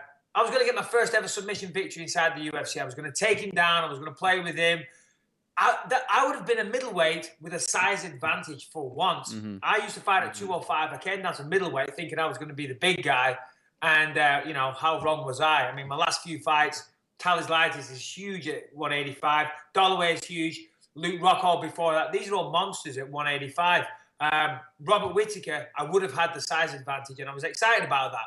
It was an opportunity to bully somebody a little bit. But I'd have beaten both of those guys. Uriah and Robert, it was okay, but come on. Let's get real here, Ariel. They're not on my level, buddy. Come on, we know this. I'm happy to hear you say that. How is the elbow? How's your health right now? Yeah, no, it's good. I just came from the gym right now, lifting weights. And for the first time ever today, I was able to do some shoulder press on my left side. I've been trying that week by week. And even on a lightweight, I couldn't do it. This morning, I was able to. Not very heavy, but even still, I was able to do that. Progress is being made. I'm rolling in the gym. I'm doing jiu-jitsu. I hit pads for the first time last week. I did 5 rounds on the pads. And, it was okay. It was okay. I mean, it's still, you can see here, it's almost straight. A few weeks ago, it was around there, the range of motion. That hurts a little bit there. Doesn't quite straighten out, but it's not far. The Orange OC Fight Docs, I've got to give them a shout. Dr. Kessler here in Orange County. They're doing a fantastic job with my rehab. Yeah, I'm good. So as you mentioned, you worked on the Fox desk this past weekend. Great stuff as always. I'm not just saying it because you are here. I really, truly love listening to your analysis and insight when you're doing your TV work. But how about this new wrinkle? Now you're a radio host as well. I always knew that you love the media, but I mean, come on, you have to take our jobs now too. You're taking TV jobs. You're taking radio jobs. This is very exciting, though. I want to be you, Ariel. I want to be you. It seems like you're going down that path, and I respect you for it. How did this come about? So, I've been doing more and more work for Fox, which is fantastic. Those guys there really made me feel welcome and really helped me. They give me a lot of good feedback and how to get better and better. So I thank everybody over at Fox. I've never been one to shy away from things to say. And it was through a friend of mine, actually. We got talking about the possible. Listen, everybody does a podcast. Yeah. Everybody has a podcast. Everyone. You name it. If they can open their mouth and string a sentence together, they're talking and trying to fucking sell something. And an idea of a podcast was pitched to me. And I didn't want to, because everybody, I kind of wanted to, but I didn't want to be that guy jumping on the podcast bandwagon. So then eventually Sirius came to me and they kind of, showed some interest, Sirius XM, and they've got a new fight channel now, Sirius XM Rush 93. A lot of good content on there, talking about fights, MMA, boxing, and some lifestyle things as well. And we did a test show. It went very well. I got a co-host, Luis J. Gomez, who's a stand-up comedian in New York and knows a lot about MMA as well. So we did a test show. It went very well, and here we are. We had the initial show last week. No show this week because Thursday's Thanksgiving, but every week from 1 till 3. So what is that? 4 to 6. No, sorry, 3 to 5. So 6 to 8 Eastern. Sirius XM Rush 93. Check it out. Every Thursday. Every Thursday, yes. Okay, so you got the first show out of the way. Give us your honest critique. How did you do? It was okay. I felt like the test show was better. Oh, wow. That's interesting. Yeah, the test show was better. The first show, it was good. I thought so. It was okay. Could have been better, of course. After everything I do, whether it's a fight, whether it's on, work on Fox, whether it was the test show, whatever it is, I'm always hypercritical. I always want to do better. And to be honest, it was just talk about Ronda Rousey and Holly Holm because that's what everybody wanted to talk about. Yeah. And so we did that. We spent the adequate time on that.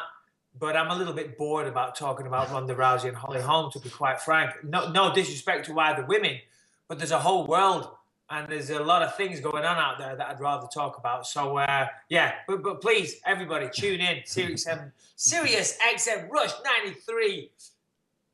The Countdown with Michael Bisping and Luis J. Gomez. Yes. Now it's not only MMA. No, it's not. Of course, you Am I you gonna only hear? have to spend Am I a gonna couple hear? of minutes of my time to realize that I am a world of knowledge on politics and social current issues. I'm always talking about these types of things. Real hard-hitting, factual radio is what we're talking about here, Ariel. So this is gonna be like the Buffer Show, where you're giving us like relationship advice and sex tips and things like that. Is that what Buffer does on his? Oh yeah, it's fantastic. Really? Yeah, I've never had the pleasure. Oh well, I've you're been missing out. but I will check it out for sure. Are you doing that sort of thing? Yes. Can I call you up and Anything from say BB. my girlfriend cheated on me? Is it that sort of thing? Oh, no, we take callers on the show as well, so people listening, feel free to call in. We'll sit down, we'll plan it out week by week.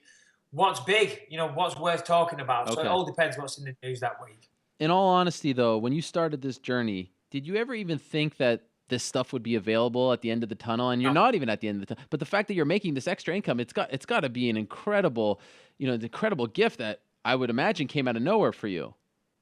Yeah, no, it's fantastic because one thing that always worried me as a fighter, and it still does now, the world is littered with fantastic fighters that, did really well.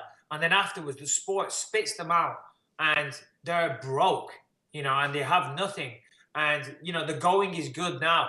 But I'm still a young man. I'm 36, I've got 3 children that I want to provide for, and I want to keep them in the lifestyle that they've become accustomed to. And as I said, any gym all over the world is littered with, old fighters that didn't invest the money, that didn't make enough money. There's no pension plan for a fighter. There's no retirement plan. So, whilst I'm still very much focused on being a fighter, of course I am. And that's my primary focus. I'm just, trying to exercise all these possible opportunities that I have in the sideline so that when the time comes to walk away, I have a career and things are going well with Fox. I do some things for the UFC, radio now. I do a little bit of acting, a little bit of action stuff. So with all these things, I'm opening the gym with the UFC gym franchise people as well. Oh, wow. So all these little things, hopefully will equate to a living. But of course, I'm still 100% focused on my fighting right now. A true Renaissance man. So let's talk about that fighting. You've made it clear that you want to fight in London in February. What can you tell us? Who are you fighting? It came out yesterday that there's a report out of Brazil, Globo, that Anderson's going to fight Vitor. I know you were interested in Anderson. What can you tell us about your next fight? Yeah, that's right. Well, I did hear some rumors, some whispers, and of course, Anderson himself did mention that he was fighting me, apparently, which was news to me. That was something that I wanted. Initially, I said I didn't want to fight anybody with a history of PEDs. But then I thought about it. I thought, well, listen, Anderson's a huge name. And, of course, as I say, I'm still fighting, but I am 36. So I want to have the biggest fights possible. And that was a fight that I was interested in. But, of course, as you mentioned, he's fighting Vitor now. So that obviously is not happening. I want to fight in London. It's been 5 years, 6 years almost since I fought there. So, yeah, for sure, I want to fight there. And whoever the UFC give me, I know a lot of the good guys are tied up right now. And I thought possibly they might give me Robert Whittaker because he just won, But I don't think that's the way they're going. In fact, I know that well which way they're going. I know who the opponent is, but I can't say. Always the company man. Listen, I've got to be professional. I've got to respect my obligations to the UFC. Sure. And, when the time comes, you will know. I was going to throw out a guess, but then that kind of puts you in an awkward spot. Away. Can I guess? Let's play again. Okay, but if I'm right, will you tell me I'm right? Can we have some kind of theme tune, some like quiz show music in the background? You know what? They might have that kind of operation over there at Sirius, but we don't have that kind of budget here on the MMA Hour. Okay, these are my 2 guesses, all right? All right, go ahead. Lyoto Machida, Gegard Mousasi. Read into that smile and laugh, whatever you will. Could have hit the nail on the head. You may have guessed, but also you may have not. Okay, you won't. It is a top 10 opponent. There you go. That's as much as I'm willing to say. Are you main event? It's a top 10. Are you main event? Are you main event? I am not sure yet. Okay. Apparently, this card that they're trying to have 3 really big fights on. I would love to be the main event. Of course, it all depends who else is on the card. Okay. All right. Well, we'll look out for that. One last thing before I let you go. It's a big weekend coming up for the middleweights in December. You got Chris Weidman going up against, obviously, Luke Rockhold and Jacare versus Yoel. Can you give us your predictions for those two fights? Absolutely. I think in the co-main event, we're going to see a new world champion. Ooh. I respect Chris, even though we've been back and forth on social media a little bit. You know, Chris is a great guy. He's a great fighter. He's been a great champion. I just think Rockhold is going to be too fast and too slick on the feet. In the wrestling department, I believe Luke, you know, training with DC and Cain Velasquez, I think he's going to be prepared to stop the takedowns. And I think on the floor, Chris is probably better on the floor, but I think Luke is good enough to completely negate anything that Chris can offer in that department. And I think on the feet, I think Luke has the advantage. I think he's longer. Well, he is longer. Mm-hmm. He has the range. He has a more diverse striking game, and he's faster. And I think speed is key. Chris does have an advantage in the fact that Anderson Silva was a southpaw. The rematch was Anderson Silva. That's a southpaw. Vitor was a southpaw. Machida was a southpaw. So he's got a lot of experience fighting southpaws. Of course, when orthodox fighters like myself fight a southpaw, that can be tricky and it throws them off. So Luke won't have that advantage. Chris is used. The last few years of his life, he's been fighting southpaws. So, you know, that will be advantageous for Chris. But I still believe the fight will predominantly play out on the feet, and Luke has the advantage there. So I think Luke gets it done. What about Jacare Romero? Jacare wins that fight. Whilst Romero looks great, you know, he does have a limited game, but still the power that he has and the wrestling advantage allows him to dominate a lot of opponents. Certainly with the wrestling, he takes people down, you know, almost at will. He's incredibly powerful, and of course, you know, he's incredibly skillful. You don't really want to take Jacare down to the floor. You know, that's never the smartest game plan. Certainly for Yoel Romero, who being a wrestler doesn't have the jiu-jitsu credentials. They are two very different sports. Even though there is a lot of clinching and grappling on the floor, they're very different sports. If he takes Jacare down, he may find himself getting submitted. On the feet, I think he's still learning. He's very, very powerful, but I think Jacare has the skills to dominate in all areas, to be honest. So I think my money would be on Jacare to win that fight. Michael, a pleasure as always, my friend. Congratulations. Thank you, sir. On the new show. It's Sirius XM 93 every Thursday. It's from, if I got this right, 3 p.m. Pacific to 5 p.m. Pacific. That's 6 to 8 here on the East Coast, right? That is correct. I wonder if I can hear it. I was traveling that day. Is there an on-demand component? Can I go back into my app? I believe there is. You can download an app. Yeah, I have it. Of course, you've got to be a subscriber to Sirius. So I believe there will be an on-demand. If there isn't yet, there will be shortly.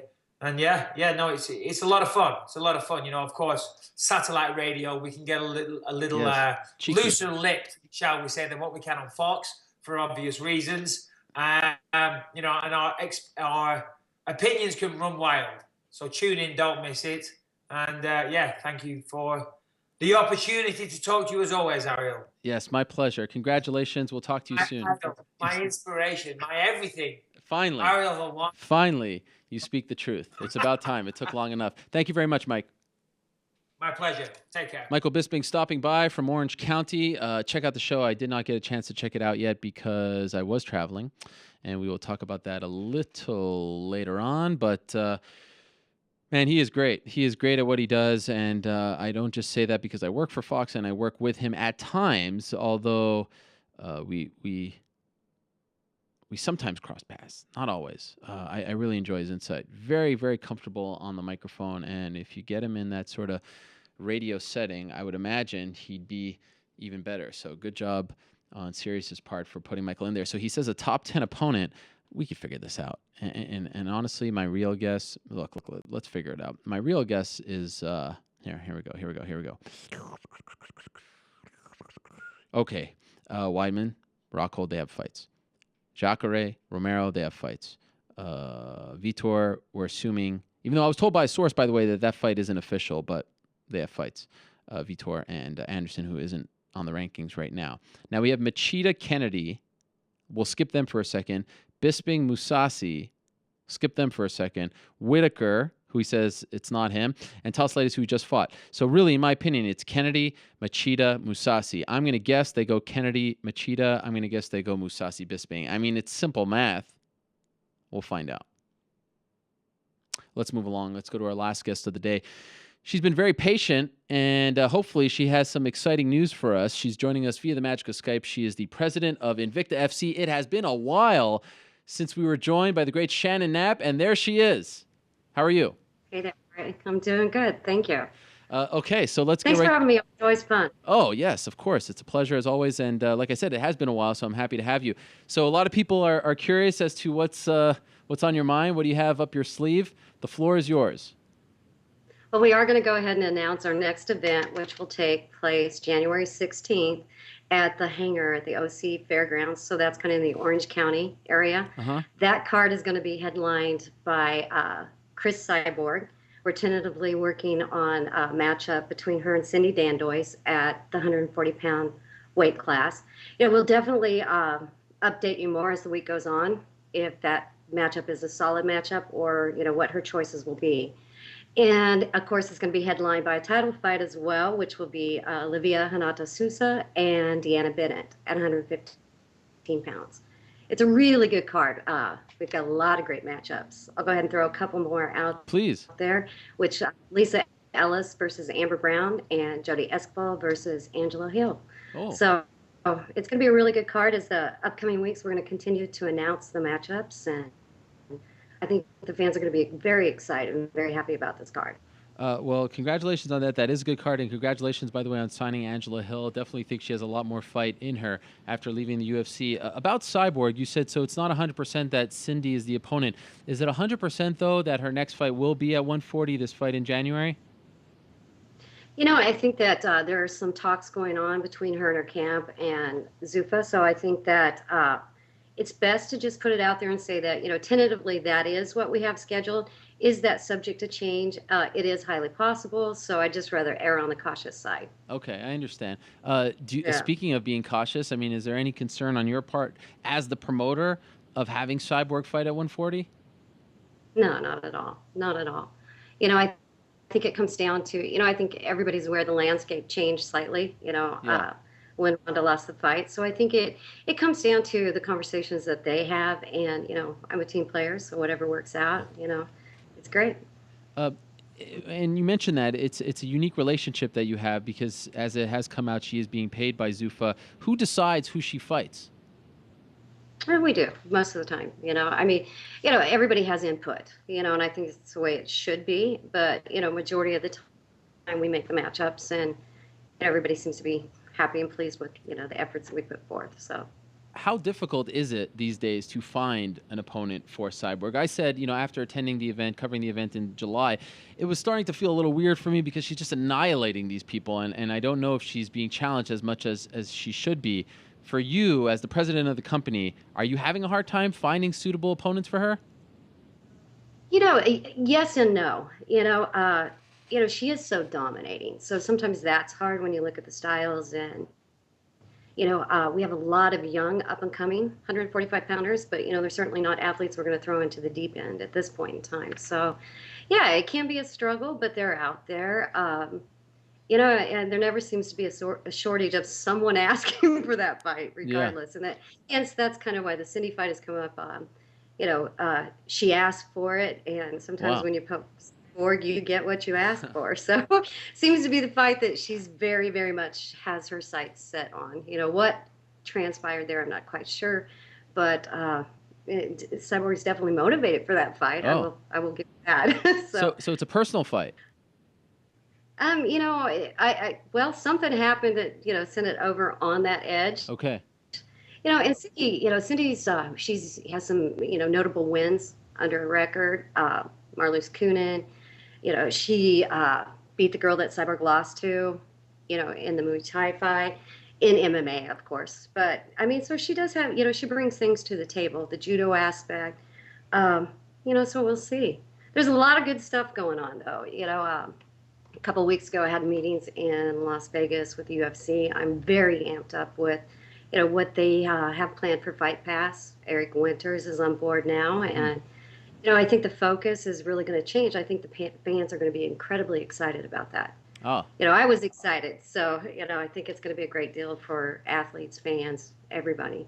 well, from my experience, Eric is a phenomenal guy and a very sharp business guy coming from the world of Yahoo Sports. Most recently, he joined the team, and it seems like he's doing a lot of great stuff in a very short amount of time. So that is good to hear. Are you comfortable with where Invicta is at these days? Because it seemed like there was a bit of a transition period when you lost all your straw weights, and with them taking obviously some of the bantam weights. Like how would you characterize the state of Invicta at this point? I read all that stuff. Everybody always likes to say something that's usually never positive and more to the next side when they're complaining. But I feel like we're in a really good spot. We have incredible support. And it's not me just saying that, because trust me, if someone was being mean, I'm going to scream it from the rafters. But, Zuffa, the team over there, everybody has been incredible for us. It felt really good to walk in there and to see how much they really appreciate, respect, and just plain out enjoy Invicta and the content that we deliver. So that's really exciting. It gets you motivated. Sometimes when you're in the trenches, it's those valleys and going up and down. But no, we're very healthy. We're working on a 125-pound tournament that we'll be announcing soon. We're working on the brackets. Our current champion, Barb Honchak, she's had to take some time off, so we will be doing the interim title in that division as well. So, we're ready and prepared to mix things up this year. Will she be coming back? I haven't heard from her in a long time. Yeah, definitely. She'll be back. She has expressed interest in, the 115-pound division. Oh. But, certainly her taking the time to, get things organized and comfortable with where she's at is real important. So. You mentioned everyone at Zuffa being very bullish on Invicta and women's MMA. Who can blame them? Just look at what happened in Melbourne. What was it like for you to watch a card that was headlined by 4 women, co-main event, main event, fighting for the 135, 115 title, 2 divisions that you helped build, in front of 56,000 people? And now we find out about some of the pay-per-view numbers. It sounds like it might be the second best, the best. Who knows? It did very well. We know that. What was that like for you? It's amazing. I mean, that's why you love this sport, or at least that's why I do, is because, anything's possible in this sport, and to see, that upset, to see what happened that night, it was very, very emotional on many, many levels, I feel for Rhonda. I think that the fans have been incredibly, incredibly rude, crude, mean, I guess I'm just not that kind of person. If you've got to take the shot and move out of the pocket. No sense of standing in there, if something you hate about someone, if you react the same way that you accuse and you hate on them, it makes you no different, no better. Yeah. But I'm going to tell you this. I never knew Holly before. Of course I knew about her fighting style and her record, but it genuinely makes me smile to watch this girl do interviews. She's really, really a pleasant human being. It's I think the sport's great right now. I think this mix-up is huge for, the sport itself, for the women. It creates lots of new storylines. It kind of breathes life back into it. Sure, yeah. And you nailed it. I mean, everyone speaks so highly of her, and you could tell she's genuine. And also her team, like her husband and her coach, it's just all tremendous. Even if you don't root for her, you don't have a dog in the fight, I mean, you can't help but not be happy for these people, because they're just such good human beings. They were so gracious with their time before and after the fight with the media and fans and everything. Just beautiful human beings. So it's going to be interesting to see how things evolve. And I'm wondering for you, for your business, have you even noticed, like, women's MMA is the hot topic in the sport today, 8 days later, and it will remain that way, I think, for at least a week or so, maybe till the next UFC event. Does this help Invicta, even though it's not your fighters? Absolutely. I've always said that, one of the things, with Rhonda, I always called her kind of the tag team partner. Every door she breaks down, every barrier she crosses, does nothing but pull the rest of us along, and that's huge for the women in the sport. We have a long way to go. But the distance is getting shorter and shorter every day. So, and to have, the big deal for me is to have, the UFC support behind that. They're a marketing machine. I don't think it gets much bigger or better. So for them to be so supportive, not just of the athletes that are under their banner, but to be incredibly supportive of Invicta And, there's never a time I can't pick up the phone and call if I've got an issue or a problem and they're not eager to help. And that's not them succeeding. That's for us to continue to move forward and succeed. So that's a pretty cool thing. Were you surprised that they parted ways with Angela Hill? Yes, to a degree. I'm delighted that we get her back over here, Yep. so that we get the opportunity to help her grow in her career. I think that, she's very entertaining inside the cage and outside the cage, She's, so yeah, lucky for us, right? Sure. Yeah, their loss is your gain. Very much enjoy watching Alexa Grasso fight. We haven't seen her for a bit. When is she returning? She's supposed to be just now starting to be able to get back into the training. So, I think it won't be long. I think our next event in March, you're definitely going to see probably Alexa on that card, as well as I think that, we're going to do a lot of our focus this year is going to be on the West Coast. We're going to look to do more shows in the UFC or in conjunction. So, there's a lot of positive things coming in. It's very exciting. Yeah. Even just share this much. Sure. Good. Yes, I'm anxious to know more. In July, I thought it was a brilliant move on your part to put on an event the same week as 189. I was sort of expecting that for this December event, but then once they put on, the third event, I thought maybe you got, it's a little crowded. Is that something that you want to continue doing? Yeah, I think everybody's happy. I think everybody enjoys it. I certainly think the feedback that the UFC has gotten has been incredibly positive, as well as the feedback that we get here. They like that. Fans like the access. Yeah. Be able to do two shows, So yeah, I think it's a good fit for both. We will definitely work towards that. We actually tried on a couple other events dates, but you can only have so many events in a weekend, Sure. and certainly, sometimes the timing just doesn't work out. But I think we'll look to see more of that in the future. And by the way, for this event, January 16th, is that, I'm not familiar with the area, is that an outdoor venue? You said it was a fairgrounds? Is it? Yeah, actually, no, it's not. Okay. It's called the Hangar. Oh, the Hangar. So it's, okay. yeah, it's an inside, but it's located on that, I guess what they call the Orange County Fairgrounds. So, yeah, so it's very notorious for having cut sports in it and things like that. And of course, that has been a hotbed for MMA for a very long time. Is there a chance that this is Cyborg's last fight in Invicta? Well, I don't think so. I think that, everything's always subject to change, but it is my understanding that, she will continue to compete here, until she drops down to 35. Okay. Do you check in with her? That's my understanding. Yeah. Do you check in with her to see, I know she's working with the brilliant George Lockhart, but do you check in with her to see how that sort of process is going? Because I personally believe everyone said, the Cyborg fight is out the window for Ronda. I mean, look no further than Mayweather-Pacquiao. Just because Pacquiao got knocked out, they still had the fight and it did very well. So I don't think, especially in MMA, that it's a big deal. But do you check in with her from time to time? Yeah, I speak with her manager every day, pretty much every day. So, yeah, I think, it does change some things, but I think there are a lot of different options still on the table. Exciting fights that we want to see, So I think that Chris is focused and, she's working her way, whatever direction that is, she's game. She's always game to fight. Well, I'm looking forward to it. Any other fights? Any other announcements you want to make while you have the floor here? Well, I'm not just blurting them all out. Come on. All right. It's Thanksgiving. Just keep coming. Yeah. Give you a treat for Thanksgiving. Yeah. They're going to kill me for this one. Oh. But my PR team.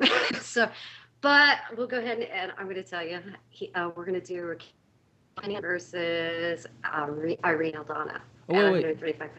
We missed the first part. It got cut out there. So who is it against Irene? Raquel Pennington. Or Pennington, I didn't mean that. Pololulu. Okay. I was like, anyway, what? Raquel Pololulu versus Irene Aldana. Sorry. On and that will be on same card. So wow. All right. So some big names there. Tremendous. I like it. I love the fight between Jody and Angela as well. And anytime Cyborg fights, it's very exciting. So January 16th, live on UFC Fight Pass. That is a what is that? Is that a Saturday? Okay, so you got the floor because there's no UFC event that day, right? That's exciting, right? Yes, I like that for you. You got the spotlight. Awesome. Well, I really appreciate you coming on to announce this. Thank you very much. Like I said, it's been a while. Loved covering the last one in July. I hope to get the chance to do it again very soon. Love the product. Happy to hear that you guys are back. Oh, thank you. Thank you very much. And in case I don't see you soon, happy holidays to you and your family. Thank you very much. Same to you and yours. Appreciate it greatly. There she is, Invicta FC President Shannon Knapp, coming on the show to break some news. That is always appreciated, and it's good that Invicta is back. And I think that all this madness, all this crazy stuff about Ronda and Holly Holm and even Joanna, it's all good for Invicta. It keeps women's MMA alive. It keeps it moving along. It keeps it interesting. I don't think that this is the death of women's MMA. I don't think this is the death of the UFC, as crazy as it may sound when people say that. This is all good, in my opinion. The rematch will be big. Ronda's next fight, if it's not against Holly, will be big. You just made a new star in Holly who no one believed in, 10 days ago. This is a great time. And, they killed it in Melbourne. And, oh, by the way, if you think that the UFC is dead, just wait 3 weeks for UFC 194 and look at that gate. Come on. All right. I'm going to blow through, and I apologize to New York Rick because I made him work hard for Inside the Vault, but I know he likes his airtime. So I'm going to blow through Inside the Vault this week because we are running out of time. Mr. New York Rick, are you there? I'm here. I'm sorry about that, but we're running out of time. Stuff happens. We had a good show. I think that interview with Kimbo and yes, I learned and Mike was quite worth it. I learned some new words in that show, in that interview. Excuse me. Before we get going, let's say hello to a special guest who's joining us in your studio there. He's probably been bugging the crap out of you for the last 3 hours. Do we want to do this? Well, yes. He may be working for the competition. I'm talking about Chamatkar Sandhu here, as I love to hear his name. He may be working for the competition, MMA Junkie, but deep down we all know he is a Hell wannabe at his core. This is a man who came up to me at UFC 148 wearing the Helwani Knows T-shirt. So he, like I said, he may be on the other side, but we know what's up. How are you doing, my friend? I'm very well.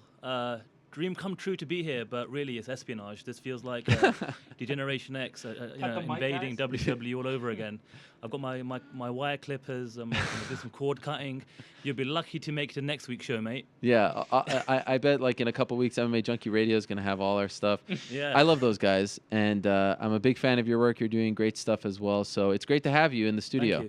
Thank you. I appreciate that. Good to be here. It's been amazing hanging out with the crew backstage. It's just surreal to actually watch the show live from this spot. And yeah, like Eric said, that Kimbo Slice interview, whoever's going to transcribe that from the team, wow. Yes, very true. Sandhu MMA is his Twitter handle. He's actually been tweeting some stuff, as I see here, from the show, so I appreciate that. Maybe it's him, releasing our secrets to the world. I'm not quite sure, but it is good to have him here. A Hell wannabe when it wasn't as cool to be a Hell wannabe. He did come up to me way back when, fist pose and all, with his Helwani Knows shirt. Did you ask me for an autograph? I never went that far. Okay. I thought the T-shirt was enough. Yes, it was enough. Well, great to have you here. Thank you. Okay. We got to answer some stuff, and I'm sure a lot of it is about Ronda and Holly, right? Almost all of it. Okay, sure. good. Because I was going to ask your take, but then we'll get into it through the course of the questions. Okay, let's go. Honda's knockout of Ronda, is it the most famous KO? Now, I'm qualifying this, the most famous, because we will hear about biggest upset, all that stuff. But is this the most recognizable, most famous KO in UFC history now? This person references Crocop Gonzaga as another, I guess, momentous kind of KO, something that stood out. So I've actually broken this down into like 3 parts, and it's hard for me to sort of separate it all because I did say that GSP's loss to Matt Serra, in my mind, is still the biggest upset as far as like, and I know what the question is, but as far as GSP was a dominant champion to a degree at that point. He still hadn't really like been on the streak that he ended up being on, but we thought and we knew that he was something special. And then you have Matt Serra, who was essentially cut from the UFC and then had to go on Tough, win a reality show to get in this spot, which is unprecedented and still hasn't happened again till this day. So he comes in there as a massive underdog and defeats GSP. He's got a height disadvantage, a reach disadvantage, all that stuff. So that still, to me, feels like the biggest upset. But as far as like the most shocking, because not only did Holly Holm knock out Ronda Rousey, she took away, it was EA Sports, it was Entourage, like not to say that she stole it from her, but that's what Ronda represented. Ronda is 1,000 times bigger than GSP was when they fought at UFC 69. And still to a degree is GSP's a big deal in Canada, but Ronda represented all of that. And she was such a huge favorite going into the fight. And for Holly to go in there and perform at that level, considering how she performed in her first 2 fights, and to rise to the occasion and put out the perfect game plan and execute it perfectly and just be on point the way she was, it was nothing short of remarkable. Remarkable isn't even a fair way to describe it. So considering who Ronda is, considering all that she had done, considering all the attention that she received, this is the biggest knockout. This is the biggest upset. In that sense, it's bigger than TJ. Henin was just almost this creation by the UFC. Like, we didn't know who Henin fought leading up to the UFC, and they really had to ram it down our throats that he was the pound-for-pound king. We knew who Ronda was. We knew what she represented, and Holly just came in there and snatched it away from her. So that's why it's so impactful and so passionate for people. I have a little bit of, pause when we talk about GSP and Henin, when we look back and speak about them retroactively, just because, the idea that Henin Barao, we didn't know who he was. I think we knew pretty well who he was, and with the people he took out when he came to the UFC. But who was Henin? What I'm saying is, you have to look at the baggage. And Henin Barao was just, he was a guy making, he's getting like 200,000 pay-per-view buys or something, 300,000. Yeah, but that doesn't come into the cage. No, in the cage. But that's why you have to look at the impact, in my opinion, and that's why the trickle-down effect, aftermath is just gigantic. It's the biggest aftermath we've ever seen. Let's look at this question specifically, the most famous. Yes. They will not be playing, Henin Barao getting knocked out by TJ Dillashaw. No. On, these various mainstream news sites, and they will be playing Ronda Rousey getting knocked out by Holly. Forever and ever and ever. So certainly it is one of the most famous, if not the most famous. And what's interesting also, like, Holly, this media tour that she's been on, it's all the same stops. Not only did she take her belt, I think she was with Strahan and yes, Kelly all this that morning. stuff, all the same stops. Maybe not Fallon; she's going to be on Seth Meyers, but it's really it's kind of eerie how she just like there really is a new queen in town. It's a perfect fit. We had Ronda, now let's have Holly. And kudos to them for doing that, because I thought a lot of them would just jump off the bandwagon. The fact that they're interested in Holly is a nice sign. Okay, now let's talk about it in terms of an upset. This Ashley, this person who submitted the question, says it's not even in the top 10. Where do you rank this on the all-time upset list? Okay, so we're not talking about the baggage and all that? Yeah. We're just talking I mean, to me, it's I still put, if we're not talking about the impact and the aftermath. Yes? This is in all of combat sports, because they mention Douglas versus Tyson. So I don't feel, let's keep it MMA specific, because I don't think that's fair. I think they'd grant that it's in the top 10 in MMA, for sure. Okay, well, Douglas Tyson to me is still, numero uno. But I put it's GSP Sarah, and then this is it's the thing, because, like, honestly, I feel like an idiot. I'm not gonna do the Monday morning quarterback thing, but how didn't we see this coming? Was it you know what I mean? Given her resume, given her technique, given her camp, how did we all not see this coming? I can give you a few reasons. Please. One, in her first 2 fights in the UFC, she did not look this good. True. But second fight, as we said on this show, she was unfairly criticized, in my opinion. She didn't look this good. I was with you saying the same thing, but she didn't look this good. No. And you can't assume she's going to advance, or if we are to believe her team held back in those other 2 fights, you can't assume that she's going to advance to the level where she can neutralize Ronda Rousey's game. And I certainly didn't see it coming. I thought, even though obviously Holly Holm had the striking edge, I never thought Ronda Rousey's boxing was anything. In fact, on this show, I've criticized it many times. I still thought her overall game and her ability to game plan would be enough that she'd be able to get a hold of Holly and take her to the ground and armbar her. And I didn't think it was going to take particularly long. So I can't say, how did I not see this coming? Because I just thought she wouldn't be able to keep Ronda's overall skills away. Now, certainly Ronda has to go back and fix some holes in her own game. But at the same time, we haven't seen Holly against, Ronda's strengths either. We haven't seen her in the very brief exchange we saw was a bit of a sloppy takedown, and credit to Holly, she was able to escape the ground game. I don't know if that's being fair to effectively. Holly, because like we've seen Ronda in sloppy situations, like look at the Kat Zingano situation, and Holly got out of it. You know, Holly even took her down All credit briefly. due to her. Yeah. Well, It was a whole other thing. It was after getting rocked. But I think she was rocked and instinctively took her down. Which is pretty impressive. That's always the best way to do it. I mean, you know, Gustafsson catches John Jones off guard in a similar way. So I guess I don't think it's fair to say, why didn't we see this coming? Because Ronda Rousey has been so good, and I think she still is very, very good. But she has things to fix up. In my opinion, it's in the top. I wouldn't surely not over Sarah GSP. And I think what people are not understanding about Sarah GSP is, or people, you know, aren't thinking about, is that it's more about Sarah. The fact that, you know, he was the underdog of all underdogs, whereas Holm had a clear path to victory in this fight. If she could keep Ronda Rousey from grabbing her and they were fighting on the feet, then likely Holm was going to win that fight. Whereas Sarah, I don't think anybody was counting him, you know, it was giving him a chance on the feet, in the grappling, anywhere. And he got it done. So that for me will always be the MMA upset of the century. You know, Weidman over Anderson Silva's got to be up there. Although, wasn't Weidman a favorite at the end?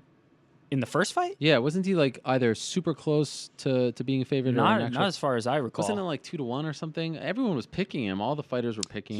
He was a popular pick, and the public money actually came in on Holly Holm. If you paid attention to the betting line. Well, those people were smart, because if you want to look into this sort of thing, like all the stuff that she was dealing with leading up to the fight, and then her demeanor at the weigh-in was just like, look at Holly's demeanor. She played it perfectly, and it seemed like Ronda was trying to get in her head, like the fake stuff and then the rant on Instagram. It's like this was a person who, in my opinion, was starting to doubt herself a little bit. And even if you go back, and again, this is all hindsight. I mean, I wasn't smart enough to call this when it was happening. But if you actually, knowing what happened in the fight, go back and rewatch everything, even the way Ronda, the look on her face going down to that cage, and you compare it to the look against Bethe Correia and Kat and Alexis Davis, is a different look. It's a different look on her face. There appears to be some doubt there. And that continued to grow as the fight went on. So there were signs, and kudos to those people, including Holly's longtime agent, Lenny Fresquez, for actually putting his money where his mouth is. This guy, I swear to you, he told me the first time I met him that she would be the one to knock her off, the first one. And he called it. Not only that, he bet on her, and he won into the 6 figures. Crazy. Unbelievably crazy. Huge upset, not the biggest of all time. How much credit for the win should belong to the game planning of Jackson and coaching of Winklejohn? Is that the first time the duo has ever coached against Ronda? All the little things Holly was doing, not wrapping her arm over Ronda in the clinch, keeping her elbow tucked in tight to her side, backing up against the fence. This is from Faraz Zahabi's excellent fight breakdown. I've never seen her do it before. It was textbook and pretty much took Ronda out of her game for the first time in her career. When she could not clinch and get it to the ground, Ronda looked horribly out of her element, like a one-trick judo pony, eating punches on every exchange. Holly executed the plan, but man, what a plan. Hats off to those coaches. So I guess, do you think a lot of this was due to the game plan of her team? Okay, so how much credit do you give to that? They worked with Sarah Kaufman when she fought Ronda in Strikeforce, but Sarah isn't there, you know, every single day at Jackson Wink in Albuquerque. And even Greg talked to me before the fight and said that he didn't have as much data to work with leading up to that one because Ronda was relatively new to the game. Now, going into this fight, they have a ton of data, obviously, and Holly is a homegrown talent. I mean, she walked into that gym as a teenager, and you know we've heard the story countless times now. She's been working with Winklejohn in particular for, you know, like almost 2 decades at this point, and they've won multiple championships in boxing, and now here they are, you know, they made that transition and even did kickboxing as well. To me, it was just, look, like, you could just see the little things that they do. I mean, as far as game planning, I actually had the opportunity to spend some time with Greg and Coach Wink in Albuquerque when I was there, and even to a degree in New Mexico, in Australia. To say that they are brilliant minds when it comes to combat sports, truthfully, is a huge understatement. Like, they were talking to me about the fight off the record about certain things, and I was like, that's why I don't even like to weigh in on this stuff. I mean, I can't even touch them. It's not even fair for me even to talk. Like, they must sit and listen to our breakdowns and stuff and laugh in our faces. They are on a whole different playing field. And even little things like throwing out whatever Travis Brown meant, whatever that code meant, which he won't tell us. He claims he held back. in the two previous little things like not even talking in the corner. He's whispering in her ear. You notice that? You can't hear what Winklejohn is saying in the corner. And or he covers his microphone. Like that kind of gamesmanship just tells you to me that they're thinking about everything, and they have that connection with their fighter. They've been with her since day one. They know. Holly told me that when Greg walked into her room Sunday morning, so this is the day of the fight in Australia, he's like, all right, well, let's go beat up some girl today. That was it. And that, in her mind, just took away all the pressure. It made her calm down. It's just another day. And I asked him, would you do that for everyone? Like, do you do that for John Jones? No. You have to know Holly. You have to know how she reacts. Like, you look at Holly walking into that fight, she's shaking. And she's getting emotional. Look at her as she's walking. She's an emotional person. She cries a lot. She talked about that as well. They know how to handle her. They know what to say to her. They know how to game plan. They know how to attack. They're a fascinating duo. And Izzy as well, he deserves a ton of credit for her takedowns and takedown defense, more importantly. So, I don't like to answer this question. They are brilliant minds. It's hard to bet against them in a situation like this. And, they had some data in their back pocket with the Sarah Kaufman fight, but this was different. They've been preparing for this one for a long time, and all the stars aligned. It was pretty beautiful. Okay. This is a quick fire one regarding Ronda. If she didn't have any distractions from her personal life and in Hollywood, would the outcome of the fight have been different? Does she need to rethink her training camp, mainly her head coach, Edmund? And she can easily retire, so should she? Well, I don't think she's going to retire because let's not forget, she has suffered setbacks before in her personal life, and let's just talk about her athletic career. I mean, the Olympics, huge setback. And she rebounded and then some. She became who she is today. So I think we will see her again. I feel fairly confident we will see her again. But hey, you never know. That's just my guess. And as far as the other stuff is concerned, like, it's very hard for any of us to truly say because she certainly didn't let on. But there were some clues. The conference call thing, the incident with her mother and the interview. The reports about Edmund, the behavior at the weigh-in. There were some clues there that there was a lot on her mind, and who can blame her? There's a lot going on. People criticize Mike Goldberg for when he said it's tiring being a rock star or something like that in the fight, and I agree that in that moment it had nothing to do with anything, but the point is still very valid. It's got to be. And she will never make that excuse. I don't think she doesn't strike me as the type, and I don't think anyone's going to make it for her. But there's a lot going on, and times have changed for Ronda Rousey, and it really changed after the Bethe Correia fight. Not even leading up to the Bethe Correia fight. It was really after the Bethe Correia fight, in my opinion, that she exploded. Maybe that month before and then afterwards. So she comes back quickly. All this stuff, it has to play. It has to play. But can I sit here and say the fight would be different? I don't know, because once you get punched in the face, all that stuff goes away. Was she maybe not 100% prepared? Who knows? But on that night, the better fighter won, and the more prepared fighter, she just had a better game plan, and she fought her perfectly. I can't think of even the Dillashaw fight. Like, Dillashaw punched Barao in the face, and that changed the course of the fight. But can you recall someone, just executing like that? It was just unbelievable. I'm in awe. I'm still in awe. That's why I needed this show to kind of decompress from it all, and I couldn't do that this weekend. I'm in awe of how she rose to the occasion on the biggest stage possible. It wasn't just some show in Las Vegas. It was for 56,000 people in the morning in Melbourne. That's crazy. Unbelievable. Very impressive. Given everything that happened in the lead up to the fight, coupled with some questionable coaching advice between rounds, do you expect Ronda will continue to work with Edmund? Again, I don't think it's fair to criticize him for that corner talk because I really think that he was rounding the corner. He was calming her down, and maybe he should have said beautiful, because that was obviously wrong. She just lost the first round of her career. But until we listen to that, have you listened to it? Like the I haven't corner listened audio? to the full, no.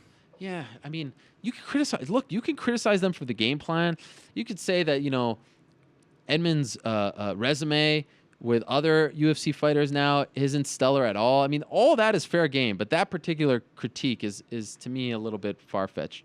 So if she, would it serve her well? Look, Ronda's mom said something very interesting leading up to the fight in that infamous interview now with, I believe it's called Latin Nation. She said this is like a pitcher who's, tossing a no-hitter and you don't want to mess anything up. Well, now the no-hitter has been broken up. So what's she going to do? There's a lot going on there. Clearly, you don't have to be a rocket scientist to figure that out. So how does she react? And you know, the outcomes of those other fighters who have worked with Edmond, it's not good. So, but who? I mean, I can't say that she should change or this and that. I mean, who the hell am I? Yeah. I think it's going to be interesting. I mean, it's going to either be, you know, a huge indictment on Edmond if she leaves, or it's going to be huge support in his favor if she stays. It's one of the more interesting stories right now in MMA. Yeah, her rebound, but really, like, where does she go from here? She's at that crossroads right now. All of a sudden, she went from, like, top of the mountain, all that. She's Yogi Berra with the fork in the road, right? Is she going to take it? Bang! Nice. Nailed it. You get a reprieve, and you did well. Ronda's disappearance, we touched on this a little bit earlier. Do you think Ronda disappearing from the face of the earth after the fight, except for the short Instagram post, is a good or bad thing? And then they say something about never hearing of the Mexican wave. Yeah. What? Have you heard of it? I heard of the wave. Yeah. I heard of the actual... Is it not just the wave? So when I did the post-fight show with the Submission Radio guys, who, by the way, were fantastic, and I don't know if it's their doing, but our post-fight video has over 1 million views. I think it's more of the, you know, the Ronda effect and the magnitude of this knockout. But their insight. Way to bury him. Well, no, I mean, it had nothing to do with me. I just think it was like, oh, UFC 193 post-fight show. I'm gonna click on it. Look, I mean, just look at what our other post-fight shows do. But their work is stellar. They're a part of the family at SB Nation. Their interviews are great. They have great energy, great insight. I definitely suggest, as I said on the clips, to check out their stuff. Just go Submission Radio on YouTube. So they were telling me. So we were talking about the crowd and how they were a little bit dead. And it was a little disappointing. And they said that they even broke out in the Mexican wave. And I said, what's the Mexican wave? Oh, it's just like the wave, you know, that he was doing. And I was like, oh, that's the wave. I never heard of the term Mexican wave. To me, it actually kind of sounds a little bit, you know, a little not so politically correct. Have you heard it called the Mexican wave? I've not, but I mean, I'm not from an area that would have called it that, I guess. No, but everyone was giving me crap for that. You never heard of the Mexican wave? Of course I know what a wave is, but I just never heard of the Mexican. I guess it's called the Mexican wave? I think maybe in that corner of the world, maybe in Europe as well, but certainly not here in America. It's just a wave. Ronda disappearing from public eye. I have no problem with what she did at TMZ, on TMZ, because look, she didn't agree to that. They're sticking a camera in her face, and she's obviously broken up about it. She's very passionate.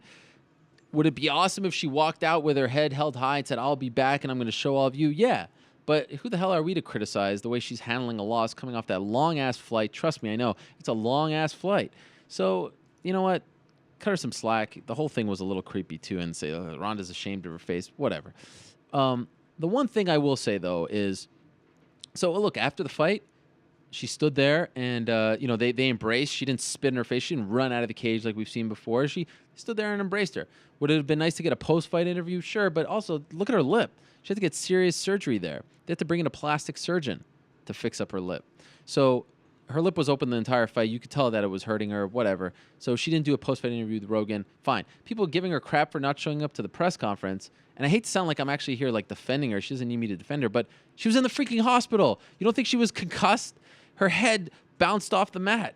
Like we've seen people not show up to the press conference. Did we criticize Anderson Silva for not showing up to the press conference when his leg broke? No. The one thing I will criticize her for, though, is the Instagram post, because she put something out there, and she had to put something out there. Fine. It would have been nice to say, congratulations, Holly Holm. Great fight. It was an honor, whatever. I look forward to meeting you again. Something like that. But no tip of the cap to your opponent. To me, I would have done it a little differently, but hey, it's is that emotional. Even out of character for Ronda? Well, that's the thing I heard from a lot of people. Like, look at the way that she reacted to other opponents. First of all, if you look at her other fights, when there's no beef there, like she's like the Katzengano fight, she was very, she went over to her. She was almost like bashful in the post-fight press conference. Yeah, with Betch, with Misha, it's personal. It's personal, but I kind of respect that. Like, how quickly we forget. When we were in Vegas for UFC 168, she was booed out of the building. She was the heel, right? She didn't shake Misha's hand. And now everyone's like, oh, the darling. Is that like how quickly we forget that everyone hated her. And then she got everyone to love her again. And now everyone, I guess, is happy that she stumbled and all that. So, this is who she is. Let her be who she is. But if you're asking me from a PR perspective, what's the one major misstep in all this? In that one little Instagram post, a nice line, congratulations, Holly, would have been perfect, in my opinion. I think it sells a rematch better. Nah, in the moment, it would. I don't know. I think, in my opinion, Ronda's being Ronda, and I don't think that that's necessarily a bad It thing. all sells the yes, absolutely. Like that line doesn't make or break the rematch. It doesn't. It doesn't. Add but if you're asking me, like, people will remember it. People have noticed it, Oh, and people will remember. Hey, Yeah. remember when she lost and she didn't say? It's like the touching of the gloves. Lady Gaga saying serves her right. People will remember these things. Yes, but that's all part of the brilliance. You get that, right? Like that's what I'm saying. Yes, I'm saying yes. You're saying she should have. I'm saying no. No. But if you're asking me, like, I'm bringing this up at the 3 hour and 30 minute mark. This is not a big deal. If you're asking me if there's one thing that I'm going to critique, but this is again the thing. Like, the fact that you hate her so much for not touching gloves is part of the brilliance. It's good for Holly. It's good for her. Like, we have to get over this idea that martial arts and it's like the respect and all that. This is the freaking fight game. This is prize fighting. We want to care. We want to get you to pay $60 to watch these people fight or pay $3,000 to watch them in person. Again, not crapping on the people in Monterey, but like, is anyone up in arms over the fact that Kelvin was, lost a controversy? No, we move on to the next one. But they're freaking going nuts because Ronda, who didn't touch gloves, got her ass whooped, right? Why? It's because she made you care. Recognize that. You get what I'm saying? Of course I get what you're saying. She's an unbelievable so you're saying salesman. don't post a congratulations dance. Fine, don't post. You asked me the damn question. There you go. Rousey versus Holm, Rousey versus Cyborg. Now that we've seen Ronda go up against an elite striker, does this change your opinion on how she would match up with Cyborg? Rousey was clearly outmatched on the feet against Holm, and I don't see it being much different against Cyborg. Everyone knows that Cyborg would be one of her toughest matches, but now that Holm has defeated her, imagine the elite striking of Holm mixed with the power of Cyborg. So, are you still interested in Rousey versus Cyborg after seeing Rousey versus Holm?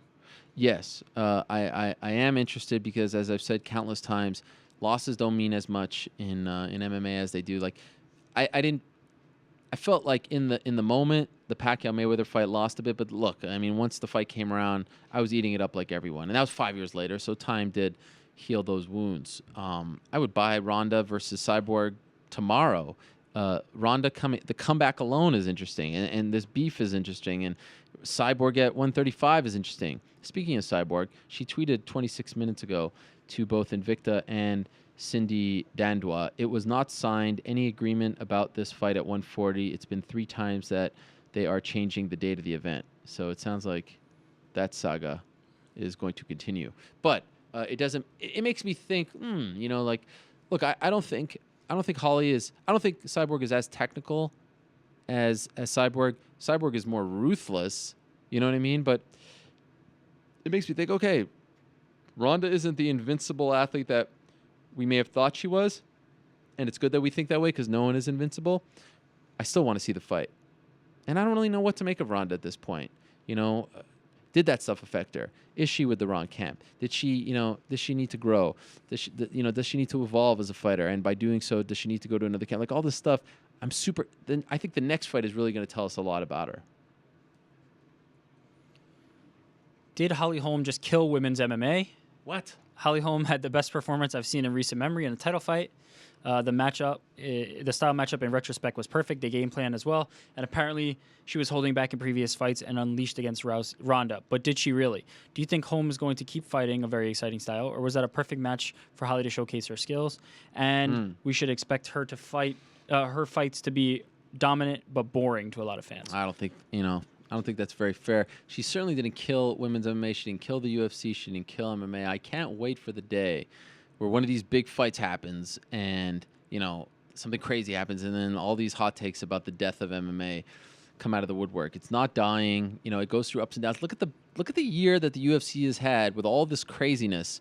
The Anderson and John Jones and Nick Diaz, no GSP. And look at the year that they've had. And it's not even over. And they're expecting another big one in 3 weeks. So it's not going anywhere. And women's MMA is not going anywhere. And the Ronda comeback is great. Now, if Ronda leaves, it will suffer. There's no doubt about it. But I don't think she's leaving just yet. And she's always talked about leaving at some point. The media loves Holly. I mean, there's a reason why she's all over these mainstream shows, Extra and Kelly, blah, blah, blah. They love her. So she's a different kind of cat. She's a different kind of personality, a different kind of interview. But right now, I think everyone's embracing her, and I think that rematch will be even bigger. Speaking of bigger, UFC 194 yes. or UFC 193 in terms of pay-per-view buy rate? Which one? Damn it. At this point, I'm going to go with 193 just based off of what Meltzer is reporting. I think, if I recall, he's reporting like 1.1, 1.2. And you don't think that because of this swell of interest in the UFC, that 194 could potentially even eclipse that? It could. There's also the argument to be made that a lot of people paid for this, and who knows if they bought Cotto Canelo the following week. So, is there that disposable is there a second, income? Yeah. And also, I think that Ronda attracts the non-UFC fan as well. Sure. I mean, my neighbors even though are this talking card to me may about be it. better. Yeah. So right now, if I had to pick one, okay, I go with 193. And by the way, three weeks ago, I'm not saying that. That's how crazy this whole thing is. Who saw this coming? Neil Magny. He's 9-1 in his last 10 fights in the last 2 years. His most recent wins against Eric Silva and Kelvin Gastelum were split decision wins. So what now? He has a great record, but do you think his most recent wins show that he may not be ready for the top of the weight class? Basically, are you impressed with Neil Magny and his last 2 years of fighting? Very impressed. How could you not be? This is the guy who started, I think he was 0-2 in the UFC. Just kind of like a guy on Tough, and look what he's become. Certainly I didn't see this coming after Tough. Hell no. And look what he did against Kelvin Gastelum. And I think, who was it? Was it Brian Stann? At this point, I don't remember. I think it was Brian that said it at the beginning of the show. Like, I expected Kelvin to come out strong and then, maybe fade as opposed to the opposite. Right. Especially in a 5-round fight. So Magny is a tough out, man. He is long. He's good off his back. I mean, he understands how to use his length, and he's durable, man. This guy's taking some shots, and he keeps on coming. And he steps in on short notice every time. Steps in on short notice, so the UFC loves him. I actually think that's one of those, that's one of those fights where both guys came out looking good. Like, Gastelum got the weight cut out of the way. He looked good. He was on point. He made a comeback. He didn't quit. Went 5 rounds. And Magny takes a fight on short notice in Mexico against Gastelum, wins the fight. I mean, it's really one of those where I don't feel too bad about either. Gastelum is still super young, working with Cordeiro now for just a brief amount of time. I feel like it's one of those where both of their stocks went up. What do you do with Magny Neil? next? Let me go to my trusty rankings. Well, we've got that fight card in Korea coming up. Maybe he could do the winner of. Oh, no, I thought you meant him stepping in. He could. I believe he probably would if asked. But what about the winner of the main event, or even Stun Gun, the winner of Stun Gun and Waters? Well, I'm very curious to see what happens with Benson Henderson, because a lot of talk out there. I mean, this is the last fight on his contract, so a lot of talk. Does he come back? Who knows? I think that's a very interesting story to watch after this fight. Masvidal is definitely out there.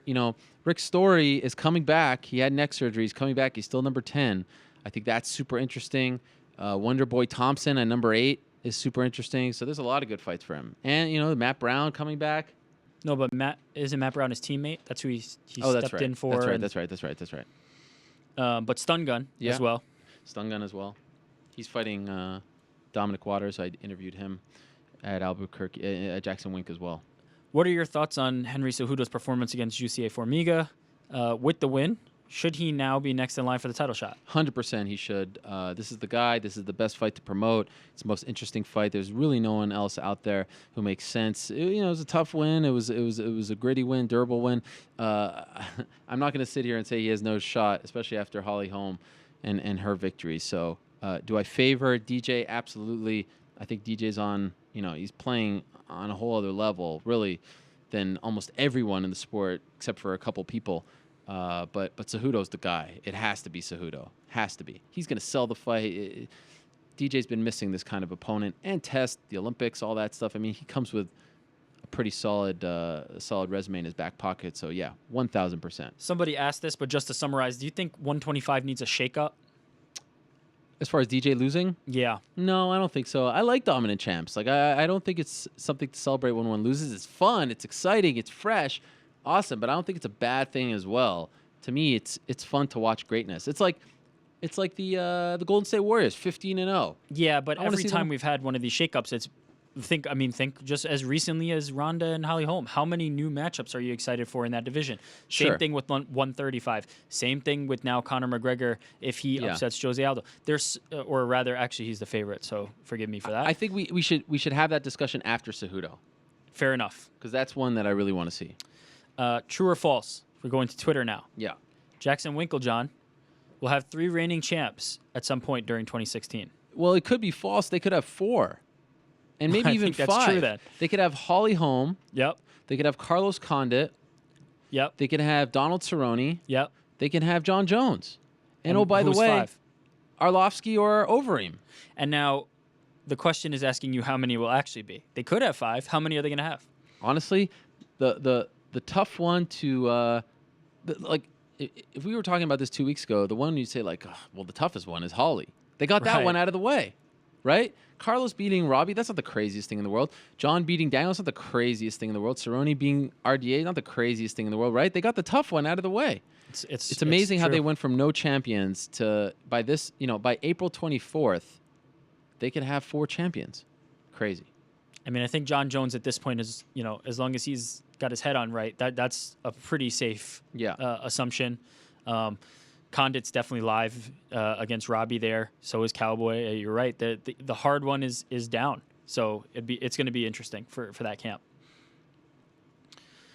Will Ronda's next fight with Holly sell more? Let's say they did the rematch. Yeah. Is it bigger? Well, I'm going to assume it's going to be at UFC 200. That's what they want. So if so, yes. Because they'll get the UFC 200 rub and this rub, the rematch rub. To go back a little bit, what's next for Mark Hunt? Let's go back to Australia. Mark Hunt. Picked up a huge victory, knocked out Bigfoot Silva. Well, if Overeem wins, that'd be fun. Even if JDS wins, that'd be fun. It has to be someone in this, time frame. There's no one really else. Jared Rosholt? I don't know if I want to see that. So I'll go with the winner of Overeem JDS. That's it. That's it? That's it for today. Okay, I'm running out of time. I got to go, but I have to explain why we weren't here last week. So tomorrow on MMAfighting.com, everyone loves the walk and talks. There'll be a day in Albuquerque with John Jones, an exclusive interview with John Jones as we talk about everything from the accident, the arrest, the suspension, taking away the belt, the time away, the return, the Vitor Belfort, the UFC, Alexander Gustafsson, all that, and then some. Maybe one of the proudest pieces that we've put together. I'm very excited to share it with the world. I'm very thankful that John Jones would speak to us last week. I was told that he would only talk to us last Wednesday, and I tried to finagle my way to change it and go on Thursday so I could do the show, but I couldn't. They wouldn't. They said it was Wednesday, and I had to play by those rules. So I went. I was home for 20 hours after the long trip. Changed my bag, said hi and goodbye to my family, and went to Albuquerque and almost missed it because of my connection. That's a different story for a different day. But we got to spend the whole day with him, went to a couple schools with him, and you'll see that as well. A fascinating guy, and he appears to be a much different guy, and it's a different John Jones. You'll see it without giving away too much. He appears to be in a great place, and he really was very honest and truthful, and it was a true honor to get to do that first interview, an interview that I had been working to get since May, so for like 6 months, a long journey, and I'm excited to get it out there. So tomorrow morning, MMAfighting.com will have a day in Albuquerque with John Jones, shot last Wednesday over in Albuquerque, New Mexico. I think, as I said to a lot of you, I hated missing the show, but this one had to be done. And on top of that, at the gym, we got interviews with Carlos Condit, Overeem, Arlovsky, Dominic Waters, Michelle Watterson, John Dotson. Those interviews coming out later on in the week and next week as well on MMAfighting.com. So we hopefully will make it up to you, and you forgive me, and we're all good, and we got to get 193 out of our system, and now we can move on with our lives, and that's a good thing. And now you can hear my music. Woo! Good to be back. I miss this show so much. I miss doing this show so much because it's the one place where I truly feel like I can just be myself, and we could talk, and I can have fun, and I can be with my guys, and trust me when I tell you. You can give me crap, and that's fine. I know you missed the show, but trust me when I tell you I miss it more. I miss it more than any of you. And so I'm so happy that people need us and get excited when the show is on and miss us. I don't do it on purpose. We had a good reason. I hope you recognize now that it was a good reason. Anyway, great to be back. Great to have all of you back in my life. Great to have the MMA Hour back in my life. Thank you so much to Brian Stann for stopping by. Enjoy his insight as always. Thank you very much to Jeff Grammer. That was great stuff from the Albuquerque POV. Thank you very much to Rafael Cordeiro. Good luck to him. Big fights coming up for the guys over at Kings, and congratulations on the anniversary. Thank you very much to Ben Askren. Best of luck to him. Thank you very much to Punkass of Tap Out fame. And go check out that documentary. You know, we talk about the evolution of the sport, the growth of the sport. I mean, that one has it all. And it's very important for us to remember that as the sport gets bigger and bigger. So, obviously, rest in peace to Charles Massaluis. Very nice to me every time I met him. A huge, huge influence on the sport and a major player in the sport's history. Thank you very much to Kimbo Slice and Mike Imber. Great stuff. Thank you very much to Shannon Knapp. And thank you very much to Michael Bisping. Check out his radio show every Thursday on Sirius XM. Back next week, same time and place. If you missed anything, check it out, iTunes, Stitcher, all that good stuff and more. Until then, say peace. I'm out of here.